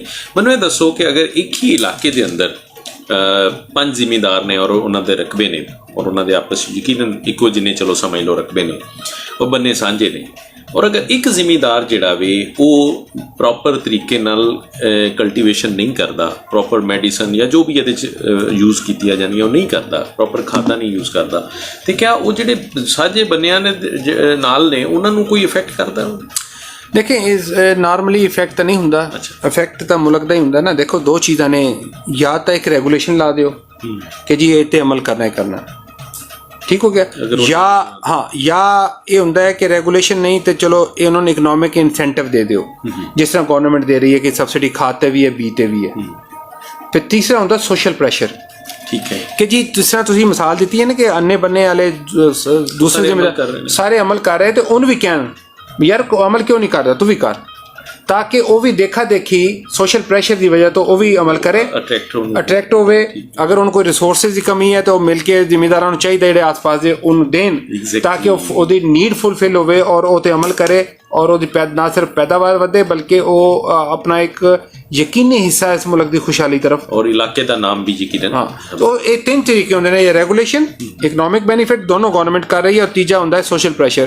और चाहिए कि ਜਿਹੜੇ अच्छे ਜ਼ਿਮੀਂਦਾਰ ਨੇ ਉਹਨਾਂ ਨੂੰ ਆਸ-ਪਾਸ ਦੇ ਜ਼ਿਮੀਂਦਾਰਾਂ ਦੀ ਹੈਲਪ ਆਊਟ ਕਰਨੀ ਚਾਹੀਦੀ ਟੈਕਨੋਲੋਜੀ ਦੇ ਹਵਾਲੇ ਨਾਲ। ਅਗਰ ਉਹਨੂੰ ਹਲ ਚਾਹੀਦੇ ਨੇ, ਤਵੇ ਚਾਹੀਦੇ ਨੇ, ਕਲਟੀਵੇਟਰ ਚਾਹੀਦੇ ਨੇ, ਇਨਪੁਟ ਚਾਹੀਦੇ, ਬੀਜ ਚਾਹੀਦੇ ਨੇ, ਖਾਦਾਂ ਚਾਹੀਦੀਆਂ ਨੇ, ਕੋਈ ਹਰਬੀਸਾਈਡ ਬੂਟੀ ਮਾਰ ਦਵਾਈ ਚਾਹੀਦੀ ਹੈ, ਉਹਨਾਂ ਨੂੰ ਫੈਸਿਲਿਟੇਟ ਕਰਨ ਤਾਂ ਕਿ ਉਹਨਾਂ ਦੀ ਵੀ ਪੈਦਾਵਾਰ ਫੀ ਏਕੜ बढ़े। ਕੁਛ ਨਹੀਂ, ਸਿਰਫ ਰਹਿਨਮਾਈ ਦੀ ਵੀ ਗੱਲ ਕਰੀਏ ਤਾਂ ਸਿਰਫ ਰਹਿਨਮਾਈ ਹੀ ਕਰਦੇ ਨੇ ਕਿ ਯਾਰ ਤੁਸੀਂ ਬੀਜ ਨੂੰ ਟਾਈਮ ਦੇ ਉੱਤੇ ਕਾਸ਼ਤ ਕਰੋ। ਯਾਰ ਅਸੀਂ ਅੱਗੇ ਵੀ ਗੱਲ ਕਰਦੇ ਹੁੰਦੇ ਹਰ ਜਗ੍ਹਾ ਦੇ ਉੱਤੇ ਕਿ ਇੱਕ ਬੜਾ ਬੇਸਿਕ ਜਿਹਾ ਫੈਕਟਰ ਹੈ ਬੀਜ ਦੇ ਹਵਾਲੇ ਨਾਲ। ਅਗਰ ਮੈਂ ਬਹਾਵਲਨਗਰ ਜ਼ਿਲ੍ਹੇ ਦੀ ਗੱਲ ਕਰਾਂ, ਪਿਛਲੇ ਸਾਲ ਜਿਹੜੀ ਗੰਦਮ ਕਾਸ਼ਤ ਹੋਈ, ਜ਼ਿਮੀਂਦਾਰਾਂ ਨੇ ਆਪਣੀ ਗੰਦਮ ਤਕਰੀਬਨ 1350-1400 ਰੁਪਏ ਦੇ ਕਰੀਬ ਵੇਚੀ। ਠੀਕ ਹੈ। ਇਸ ਸਾਲ ਜਦੋਂ ਪਿਛਲੇ ਸਾਲ ਉਹਨਾਂ ਨੇ ਗੰਦਮ ਲਾਈ ਤੇ ਉਹੀ ਬੀਜ ਉਹਨਾਂ ਨੇ 3500-4000 ਰੁਪਏ ਤੱਕ ਵੀ ਖਰੀਦੇ। ਜ਼ਮੀਨਦਾਰ ਆਪਣਾ ਬੀਜ 1300 ਰੁਪਏ ਦਾ 1400 ਰੁਪਏ ਦਾ ਵੇਚ ਕੇ ਤੇ ਬੀਜ 3500 ਰੁਪਏ ਦਾ ਖਰੀਦ ਰਿਹਾ। ਹੁਣ ਇਹਦੇ ਵਿੱਚ ਸਿਰਫ ਕਿਸੇ ਸ਼ਾਇਦ ਦੀ ਲੋੜ ਨਹੀਂ, ਸਿਰਫ ਤੁਹਾਨੂੰ ਥੋੜੀ ਜਿਹੀ ਆਗਾਹੀ, ਪਲੈਨਿੰਗ ਦੀ, ਥੋੜੀ ਜਿਹੀ ਮੈਨੇਜਮੈਂਟ ਦੀ ਜ਼ਰੂਰਤ ਹੈ। 1 ਏਕੜ ਦਾ ਬੀਜ ਜ਼ਬਰਦਸਤ, ਇੱਕ 1 ਏਕੜ ਉਹਦੇ ਚ ਜੜੀ ਬੂਟੀਆਂ ਸਾਫ਼ ਕਰ ਲਓ, ਉਹਨੂੰ ਅੱਛੀ ਤਰ੍ਹਾਂ ਜਿਹੜਾ ਵੀ ਉਹਦਾ ਪ੍ਰੋਸੈਸ ਹੈ ਉਹਦੇ ਨਾਲ ਗ੍ਰੇਡ ਕਰਕੇ ਉਹਨੂੰ ਬੋਰੀਆਂ ਦੇ ਵਿੱਚ ਪਾ ਕੇ ਰੱਖ ਲਓ। ਉਹ ਤੁਹਾਡਾ ਬਿਹਤਰੀਨ ਅਗਲੇ ਫਸਲ ਵਾਸਤੇ ਜਿਹੜਾ ਬੀਜ ਤਿਆਰ ਹੈ। ਉਹਦਾ ਕਾਫੀ ਸਾਰੇ ਫਾਇਦੇ ਨੇ। ਹੁਣ ਸਿਰਫ ਅਗਰ ਅਸੀਂ ਬੀਜ ਦੀ ਗੱਲ ਕਰੀਏ, ਤੁਹਾਨੂੰ ਪਤਾ ਹੈ ਕਿ ਉਹਨੂੰ ਬਿਹਤਰ ਕਿਹੜੇ ਵੇਲੇ ਉਹਦਾ ਉਗਾਉਣਾ ਹੈ, ਉਹਦਾ ਉਗਾਉ ਕਿਤਨਾ, ਤੁਹਾਨੂੰ ਪਤਾ ਉਹਨੂੰ ਪਾਣੀ ਕਿੰਨੇ ਲੱਗਣਾ, ਇਹ ਤਾਂ ਸਾਰਾ ਪਤਾ ਨਾ ਜੀ, ਆਖਰ ਕਰ ਰਹੇ ਨੇ, ਉਹ ਕਿਹੜਾ ਨਵੇਂ ਨੇ, ਬਿਮਾਰੀ ਕਿਹੜੀ ਆਣੀ ਹੈ, ਤੁਹਾਨੂੰ ਹਰ ਸ਼ੈ ਦਾ ਪਤਾ ਹੈ। ਲੇਕਿਨ ਇਹ ਤੁਸੀਂ ਵੀ ਅਗਰ ਤੇ ਸਰਟੀਫਾਈਡ ਲੈਣੇ ਹੋ ਤਾਂ ਫਿਰ ਬਿਹਤਰ ਹੈ। ਲੇਕਿਨ ਅਗਰ ਸਜੋਂ ਖੱਬੇ ਮੰਗ ਕੇ ਲੈਣੇ ਹੋ ਉਹਦਾ ਤੁਹਾਨੂੰ ਕੋਈ ਪਤਾ ਨਹੀਂ। Very good. ਉਹ ਵੈਰਾਈਟੀ ਵੀ ਹੈ ਕਿ ਸਹੀ ਹੈ ਕਿ ਨਹੀਂ, ਉਹਦਾ ਪੋਟੈਂਸ਼ੀਅਲ ਕਿੰਨਾ ਹੈ, ਹੁਣ ਬਿਮਾਰੀ ਦੁਰਸਤ ਫਰਮਾ ਰਹੇ ਹੋ ਤੁਸੀਂ। ਇਸ ਤਰ੍ਹਾਂ ਸਿਰਫ ਇੱਕ ਫੈਕਟਰ ਦੀ ਗੱਲ ਕੀਤੀ, ਉਹ ਜ਼ਿਲ੍ਹਾ ਬਹਾਵਲਨਗਰ ਵਾਸਤੇ। ਤੁਸੀਂ ਅਗਰ ਸਾਰਿਆਂ ਦੇ ਉੱਤੇ ਕਰੋ ਤੇ ਗੱਲ ਕਿਤੇ ਪਹੁੰਚ ਜਾਂਦੀ ਹੈ। ਬੜੀ ਗੱਲ ਹੈ ਜੀ। ਔਰ ਮੈਂ ਚਾਹਾਂਗਾ ਕਿ ਬਿਲਕੁਲ ਚਲਦੇ ਇੱਕ ਦਫਾ ਕੋਈ ਮਤਲਬ ਅਗੇਨ ਤੋਂ ਕੋਈ ਐਸੀ ਟਿਪ ਜਿਹਦਾ ਜਿਹੜਾ ਨਾ ਉਹ ਜਿਹੜੀ ਫੌਰੀ ਜਿੱਤੇ ਅਮਲ ਕਰ ਲੈਣ ਸਾਡੇ ਦੋਸਤ ਜਿਹੜੇ ਨੇ। ਜੀ ਇਰਫਾਨ ਸਾਹਿਬ, ਸਭ ਤੋਂ ਪਹਿਲੇ ਤੇ ਮੈਂ ਤੁਹਾਡਾ ਬਹੁਤ ਮਸ਼ਕੂਰ ਹਾਂ। ਤੁਸੀਂ ਇੱਕ ਪੌਦਾ ਕਿਰਦਾਰ ਅਦਾ ਕੀਤਾ ਜ਼ਿਮੀਂਦਾਰ ਔਰ ਜ਼ਰੀ ਮਾਹਿਰ ਦੇ ਦਰਮਿਆਨ। ਔਰ ਦੂਸਰਾ ਸੁਪਰ FM 90 ਬਹਾਵਲਨਗਰ ਦਾ ਮੈਂ ਬਹੁਤ ਮਸ਼ਕੂਰ ਹਾਂ। ਔਰ ਆਖਰੀ ਔਰ ਮੁਖਤਸਰ ਜੀ ਬਾਤ ਹੈ ਕਿ ਆਪਣੀ ਜਿਹੜੀ ਬਜਾਈ ਹੈ ਨਾ ਉਹ ਵੇਲੇ ਨਾ ਕਰ। ਅੱਛਾ, ਉਹ 'ਚ ਇੱਕ ਦਿਨ ਦੀ ਵੀ ਤਖੀਰ ਜਿਹੜੀ ਹੈ ਨਾ ਉਹ ਤੁਹਾਡੇ ਕਈ ਮਨ ਦੀ ਪੈਦਾਵਾਰ ਕਮੀ ਦਾ ਬਾਇਸ ਬਣ ਸਕਦੀ ਹੈ। ਔਰ ਦੂਸਰਾ ਬਜਾਈ ਜਿਹੜੀ ਹੈ ਵਕਤ ਦੇ ਨਾਲ ਵੀ ਸਿਹਤਮੰਦ ਤੰਦਰੁਸਤ ਘਰ ਦਾ ਇਸਤੇਮਾਲ ਕਰਨਾ, ਛਾਨਣਾ ਲਾ ਲਓ। ਅੱਛਾ, ਛਾਨਣਾ ਲਾ ਲਓ। ਬਰੀਕ ਵੀ ਜਿਹੜਾ ਨਿਕਲੇਗਾ ਛਾਨੇ ਥੱਲੇ ਉਹਨੂੰ ਖਾਣ ਵਾਸਤੇ ਕੱਢ ਰੱਖ ਲਓ। ਠੀਕ ਹੈ। ਜਿਹੜਾ ਛਾਨੇ ਦੇ ਉੱਤੇ ਹੋਏਗਾ ਉਹਨੂੰ ਤੁਸੀਂ ਬਜਾਈ ਵਾਸਤੇ ਰੱਖ ਲਓ। ਔਰ ਭਰਪੂਰ ਪੈਦਾਵਾਰ ਲੈਣੀ ਹੈ ਤੇ 1.5 ਬੋਰੀ DAP ਫੀ ਏਕੜ ਔਰ 1 ਬੋਰੀ ਪੋਟਾਸ਼ ਫੀ ਏਕੜ। ਇਹ ਤੁਸੀਂ ਬਜਾਈ ਤੋਂ ਪਹਿਲੇ ਜ਼ਮੀਨ ਦੇ ਵਿੱਚ ਪਾਣਾ ਹੈ। ਫਿਰ ਉਸ ਤੋਂ ਬਾਅਦ ਤੁਸੀਂ ਛਟਾ ਕਰਨਾ ਹੈ, ਕੀਰਾ ਕਰਨਾ ਹੈ, ਗੱਪ ਛਟ ਕਰਨੀ ਹੈ, ਜੋ ਵੀ ਕਰਨੀ ਹੈ ਉਹ ਉਸ ਤੋਂ ਬਾਅਦ ਕਰਨੀ ਹੈ। ਤੇ ਇਹ ਚੀਜ਼ਾਂ ਕਿਉਂਕਿ ਇਬਤਦਾਈ ਮਰਹਲੇ ਨੇ, ਬਾਕੀ ਚੀਜ਼ਾਂ ਅਸੀਂ ਕੱਲ ਦੇ ਪ੍ਰੋਗਰਾਮ ਤੇ ਰੱਖਨੇ ਆ। ਲੇਕਿਨ ਬਜਾਈ ਇਨਸ਼ਾਅੱਲਾ ਬਜਾਈ ਔਰ ਬੀ ਇਸ ਨੂੰ ਵੀ ਸਿਹਤਮੰਦ ਕਰ ਲਓ, ਛਾਨਣਾ ਲਾ ਲਓ। ਛਾਨਣਾ ਲਾਉਣ ਤੋਂ ਬਾਅਦ ਉਹਨੂੰ ਤੁਸੀਂ ਖਾਦ ਥੱਲੇ ਪਾਓ, ਕੀਰਾ ਛਟਾ ਕਰੋ, 1.5 ਬੋਰੀ DAP ਔਰ 1 ਬੋਰੀ ਪੋਟਾਸ਼ ਇਹ ਥੱਲੇ ਡਾ ਕੇ ਤੇ ਤੁਸੀਂ ਆਪਣੀ ਛਟਾ ਕਰਨਾ, ਕੀਰਾ ਕਰਨਾ ਕਰਕੇ ਤੇ ਆਪਣੀ ਬਿਜਾਈ ਮੁਕੰਮਲ ਕਰੋ। 20 ਨਵੰਬਰ ਤੋਂ ਪਹਿਲੇ ਜਲਦ ਅਜ਼ ਜਲਦ ਮੁਕੰਮਲ ਕਰ ਲਓ। ਅਗਰ ਪਾਣੀ ਨਹੀਂ ਹੈ, ਰੌਣੀ ਨਹੀਂ ਕਰ ਸਕਦੇ, ਸੁੱਕੀ ਬਿਜਾਈ ਕਰਕੇ ਡਰਿਲ ਕਰ ਲਓ, ਤਾਂ ਵੀ ਕਰ ਦਿਓ। 20 ਨਵੰਬਰ ਤੋਂ ਪਹਿਲੇ ਡਰਿਲ ਕਰ ਲਓ ਜਾਂ ਛਟਾ ਕਰ ਲਓ। ਉਸ ਤੋਂ ਬਾਅਦ ਉਹਨੂੰ ਪਾਣੀ ਲਗਾ ਦਿਓਗੇ ਤੇ ਉਹਦੀ ਜਰਮੀਨੇਸ਼ਨ ਜਾਂ ਉਹਦਾ ਉਗਾਓ ਬਿਲਕੁਲ ਉਹ ਨਹੀਂ ਹੋਏਗਾ ਜਿੰਨਾ ਤੁਸੀਂ ਰੌਣੀ ਤੋਂ ਬਾਅਦ ਕਰਦੇ ਹੋ। ਪਾਣੀ ਦਾ ਇੰਤਜ਼ਾਰ ਕਰੋਗੇ ਲੇਟ ਹੋ ਜਾਏਗੀ ਔਰ ਆਪਣਾ ਫੀ ਦਿਨ ਜਿਹੜਾ ਨਾ ਤੁਹਾਡਾ ਪੈਦਾਵਾਰ ਘਟਦੀ ਜਾਏਗੀ। ਤੁਸੀਂ ਇਨਪੁਟ ਵੀ ਦੇ ਦਿਓਗੇ ਪੂਰੇ, ਖਰਚਾ ਵੀ ਹੋ ਜਾਏਗਾ, ਲੇਕਿਨ ਪੈਦਾਵਾਰ ਉਨੀ ਨਹੀਂ ਆਏਗੀ ਜਿੰਨੀ ਅਸੀਂ ਐਕਸਪੈਕਟ ਕਰਦੇ ਪਏ ਹਾਂ ਲੇਟ ਹੋਣ ਦਾ। ਤੇ ਬਿਜਾਈ ਦਾ ਜਿਹੜਾ ਬਹੁਤ ਅਹਿਮ ਮਰਹਲਾ ਹੈ, 50% ਰੋਲ ਖਾਦਾਂ ਦਾ ਹੈ, 30% ਰੋਲ ਜਿਹੜਾ ਨਾ ਬੀ ਦਾ ਹੈ, ਸਿਹਤਮੰਦ ਬੀ ਔਰ ਬਿਜਾਈ। ਇਹ 30% ਪੈਦਾਵਾਰ 'ਚ ਰੋਲ ਹੈ। ਠੀਕ ਹੈ। ਤੇ ਇਸ ਚੀਜ਼ ਨੂੰ ਫੋਕਸ ਕਰਕੇ ਸਾਰੇ ਦਸ ਅਸੀਂ ਇਹੀ ਕਹਾਂਗੇ ਕਿਉਂਕਿ ਇਹੀ ਮਰਹਲੇ ਚਾਹ ਰਹੇ ਨੇ, ਆਪਣੀ ਬਿਜਾਈ ਦੀ ਤਰਫ ਫੋਕਸ ਕਰੋ। ਔਰ ਅਗਰ ਮੈਨੂੰ ਤੁਸੀਂ 3 ਸਵਾਲ ਪੁੱਛੋ ਨਾ, ਪਹਿਲਾ ਸਵਾਲ ਵੀ ਹੋਏਗਾ ਟਾਈਮਲੀ ਬਿਜਾਈ, ਦੂਜਾ ਵੀ ਔਰ ਤੀਜਾ ਵੀ। ਟਾਈਮਲੀ ਆਪਣੇ ਵਕਤ ਦੇ ਉੱਤੇ ਬਿਜਾਈ ਕਰਨ ਦੀ ਕਿਤਨੀ ਅਹਿਮੀਅਤ ਹੈ ਜੀ ਪਲੀਜ਼। ਔਰ ਮੈਂ ਜ਼ਿਮੀਂਦਾਰਾਂ ਨੂੰ ਇਹ ਪੈਗਾਮ ਦੇਣਾ ਚਾਹਾਂਗਾ ਕਿ ਬਰਾਏ ਮਿਹਰਬਾਨੀ ਜਿਹੜੀਆਂ ਚੀਜ਼ਾਂ ਦੇ ਉੱਤੇ ਸਾਡਾ ਵਸ ਨਹੀਂ ਚੱਲਦਾ ਉਹਨਾਂ ਦੇ ਉੱਤੇ ਜ਼ਿਆਦਾ ਸੋਚਣ ਦੀ ਜ਼ਰੂਰਤ ਹੈ। ਐਗਜ਼ੈਕਟਲੀ, ਖੂਬਸੂਰਤ ਬਾਤ, ਖਾਦਾਂ ਮਹਿੰਗੀਆਂ ਹੋ ਗਈਆਂ, ਬਿਜਲੀ ਪੈਟਰੋਲ ਮਹਿੰਗਾ ਹੋ ਗਿਆ, ਜਿਹੜੇ ਇਨਪੁਟਸ ਨੇ ਉਹ ਮਹਿੰਗੇ ਹੋ ਗਏ, ਇਹਨਾਂ ਚੀਜ਼ਾਂ ਦੇ ਉੱਤੇ ਸਾਡਾ ਵਸ ਨਹੀਂ ਚੱਲਦਾ। ਅਸੀਂ ਇਹਨਾਂ ਦੇ ਉੱਤੇ ਰੌਲਾ ਪਾ ਕੇ ਕੁਝ ਨਹੀਂ ਕਰ ਸਕਦੇ। ਪੂਰੀ ਦੁਨੀਆ ਤੇ ਕਿਸੇ ਦਾ ਵਸ ਨਹੀਂ ਚੱਲਦਾ। ਜਿਨ੍ਹਾਂ ਚੀਜ਼ਾਂ ਦੇ ਉੱਤੇ ਤੁਹਾਡਾ ਵਸ ਚੱਲਦਾ ਬਰਾਏ ਕਰਮ ਉਹਨਾਂ ਨੂੰ ਥੋੜਾ ਜਿਹਾ ਬਿਹਤਰ ਕਰ ਲਓ। ਜਿੱਦਾਂ ਸਰ ਨੇ ਦੱਸਿਆ ਬਿਜਾਈ ਤੇ ਤੁਹਾਡਾ ਵਸ ਹੈ ਨਾ, ਕੋਸ਼ਿਸ਼ ਕਰੋ ਉਹਨੂੰ ਬਰ ਵਕਤ ਕਰਨ। ਅਗਰ ਪਾਣੀ ਨਹੀਂ ਹੈ ਤੇ ਉਹਦੇ ਇੰਤਜ਼ਾਰ ਤੁਸੀਂ ਕੁਝ ਕਰ ਨਹੀਂ ਸਕਦੇ, ਸੁੱਕੀ ਬਿਜਾਈ ਕਰ ਲਓ ਜਿਸ ਤਰ੍ਹਾਂ ਦੀ। ਤੇ ਜਿਨ੍ਹਾਂ ਚੀਜ਼ਾਂ ਦੇ ਤੁਹਾਡਾ ਵਸ ਚੱਲਦਾ ਉਹਨਾਂ ਨੂੰ ਬਿਹਤਰ ਕਰ ਲਓ, ਉਹਦੇ ਨਾਲ ਹੀ ਅੱਲਾਹ ਉਹਨਾਂ ਦੇ ਵਿੱਚ ਹੀ ਬਰਕਤ ਪਾ ਦੇਗਾ ਇਨਸ਼ਾਅੱਲਾਹ। ਜ਼ਬਰਦਸਤੀ। ਔਰ ਜਿਵੇਂ ਜ਼ਾਹਿਦ ਸਾਹਿਬ ਨੇ 3 ਦਫਾ ਇੱਕੋ ਹੀ ਗੱਲ ਕਹੀ ਕਿ ਅਗਰ 3 ਤੁਸੀਂ ਮੇਰੇ ਕੋ ਪੁੱਛੋ ਪੁਆਇੰਟਸ ਪੁੱਛੋ ਤੇ ਮੈਂ 3 ਦਫਾ ਇੱਕੋ ਹੀ ਗੱਲ ਕਰਾਂਗਾ कि वक्त पे बिजाई, वक्त पे बिजाई और वक्त पे बिजाई, यानी कि ये बड़ी अहम चीज़ है। और मेरा ख्याल है ਇਹਦੇ 'ਚ ਜ਼ਿਆਦਾ ਕੋਤਾਹੀ ਵੀ ਹੁੰਦੀ ਹੈ ਸਾਡੇ ਇੱਥੇ। ਤੇ ਸਾਡੇ ਕਿਸਾਨ ਭਰਾ ਜਿਹੜੇ ਇਸ ਟਾਈਮ ਸਾਨੂੰ ਸੁਣ ਰਹੇ ਆ, ਮੈਂ ਸਿਰਫ ਇੰਨਾ ਹੀ ਕਹਿਣਾ ਚਾਹਾਂਗਾ, ਮੈਂ ਐਕਸਪਰਟ ਤੇ ਨਹੀਂ ਹਾਂ, ਐਕਸਪਰਟ ਬੁਲਾਏ ਸਨ, ਉਹਨਾਂ ਨੇ ਬੜੀ ਅੱਛੀ ਗੱਲਬਾਤ ਤੁਹਾਡੇ ਨਾਲ ਕੀਤੀ।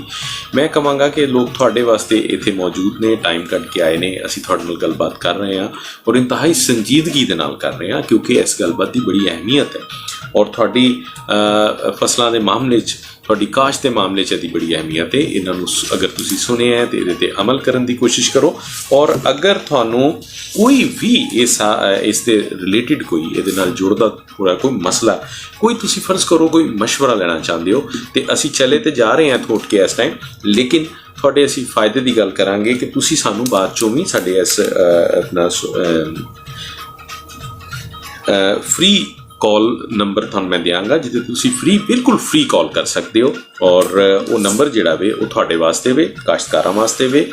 ਇਹ 0800 00332 ਯਾਨੀ 0800 ਮੈਂ ਦੁਬਾਰਾ ਇਹਨੂੰ ਬੋਲਾਂਗਾ ਤਾਂ ਕਿ ਤੁਸੀਂ ਇਹਨੂੰ ਨੋਟ ਕਰ ਸਕੋ। 0800 यानी 0800 332 0800 ਨੂੰ ਲੈਦਾ ਯਾਦ ਰੱਖੋ ਔਰ ਫਿਰ 00332 ਇਹ ਤੁਸੀਂ ਜ਼ੁਬਾਨੀ ਵੀ ਯਾਦ ਰੱਖ ਸਕਦੇ ਹੋ, ਮੈਨੂੰ ਤਾਂ ਯਾਦ ਹੋ ਗਿਆ। ਤੇ ਕੋਈ ਵੀ ਜ਼ਰੂਰਤ ਹੋਵੇ ਤੇ ਤੁਸੀਂ ਇੱਥੇ ਹੈਲਪ ਲੈ ਸਕਦੇ ਹੋ। ਖਾਸ ਤੌਰ ਤੇ ਜ਼ਿਲ੍ਹਾ ਬਹਾਵਲਨਗਰ ਦੇ ਕਾਸ਼ਤਕਾਰਾਂ ਵਾਸਤੇ ਮੇਰੇ ਨਾਲ ਤੁਸੀਂ ਰਾਬਤਾ ਕਰ ਸਕਦੇ ਹੋ। ਮੈਂ ਟੈਕਨੀਕਲ ਅਫਸਰ ਜ਼ਿਲ੍ਹਾ ਬਹਾਵਲਨਗਰ ਹਾਂ ਫੌਜੀ ਫਰਟੀਲਾਈਜ਼ਰ ਦੀ ਤਰਫੋਂ। 0336 799 0065 0336 799 0065 ਤੇ ਕਾਸ਼ਤਕਾਰ ਭਾਈਆਂ ਨੂੰ ਫਸਲ ਦੇ ਕਿਸੇ ਵੀ ਪਹਿਲੂ ਦੇ ਹਵਾਲੇ ਨਾਲ ਕਿਸੇ ਵੀ ਕਿਸਮ ਦੀ ਰਹਿਨੁਮਾਈ ਦੀ ਜ਼ਰੂਰਤ ਹੋਵੇ ਤੇ ਮੈਨੂੰ ਕਾਲ ਕਰ ਸਕਦਾ ਤੇ ਰਹਿਨੁਮਾਈ ਹਾਸਲ ਕਰ ਸਕਦਾ। ਲੋ ਜੀ, ਇਹਦੇ ਨਾਲ ਹੀ ਸਾਨੂੰ ਦਿਓ ਇਜਾਜ਼ਤ। ਆਪਣਾ ਬਹੁਤ ਸਾਰਾ ਖਿਆਲ ਰੱਖਣਾ ਔਰ ਅੱਲਾਹ ਕਰੇ ਕਿ ਇਹ ਸਾਰੀਆਂ ਚੀਜ਼ਾਂ ਤੇ ਅਮਲ ਕਰਕੇ ਅੱਲਾਹ ਸਾਨੂੰ ਇਸ ਕਾਬਿਲ ਕਰੇ ਕਿ ਅਸੀਂ ਖੁਦ ਕਫੀਲ ਹੋ ਸਕੀਏ ਗੰਦਮ ਦੀ ਪੈਦਾਵਾਰ ਦੇ ਵਿੱਚ ਤੇ ਸਾਰੀਆਂ ਫਸਲਾਂ ਦੀ ਪੈਦਾਵਾਰ ਜੋ ਸਾਨੂੰ ਬਾਹਰੋਂ ਨਾ ਮੰਗਵਾਉਣੀ ਪਵੇ। ਲੋ ਜੀ, ਆਪਣਾ ਬਹੁਤ ਜ਼ਿਆਦਾ ਖਿਆਲ ਰੱਖਣਾ। ਫਿਰ ਤੁਹਾਡੇ ਨਾਲ ਮੁਲਾਕਾਤ ਹੋਏਗੀ, ਉਸ ਵਕਤ ਤੱਕ ਲਈ ਅੱਲਾਹ ਹਾਫਿਜ਼।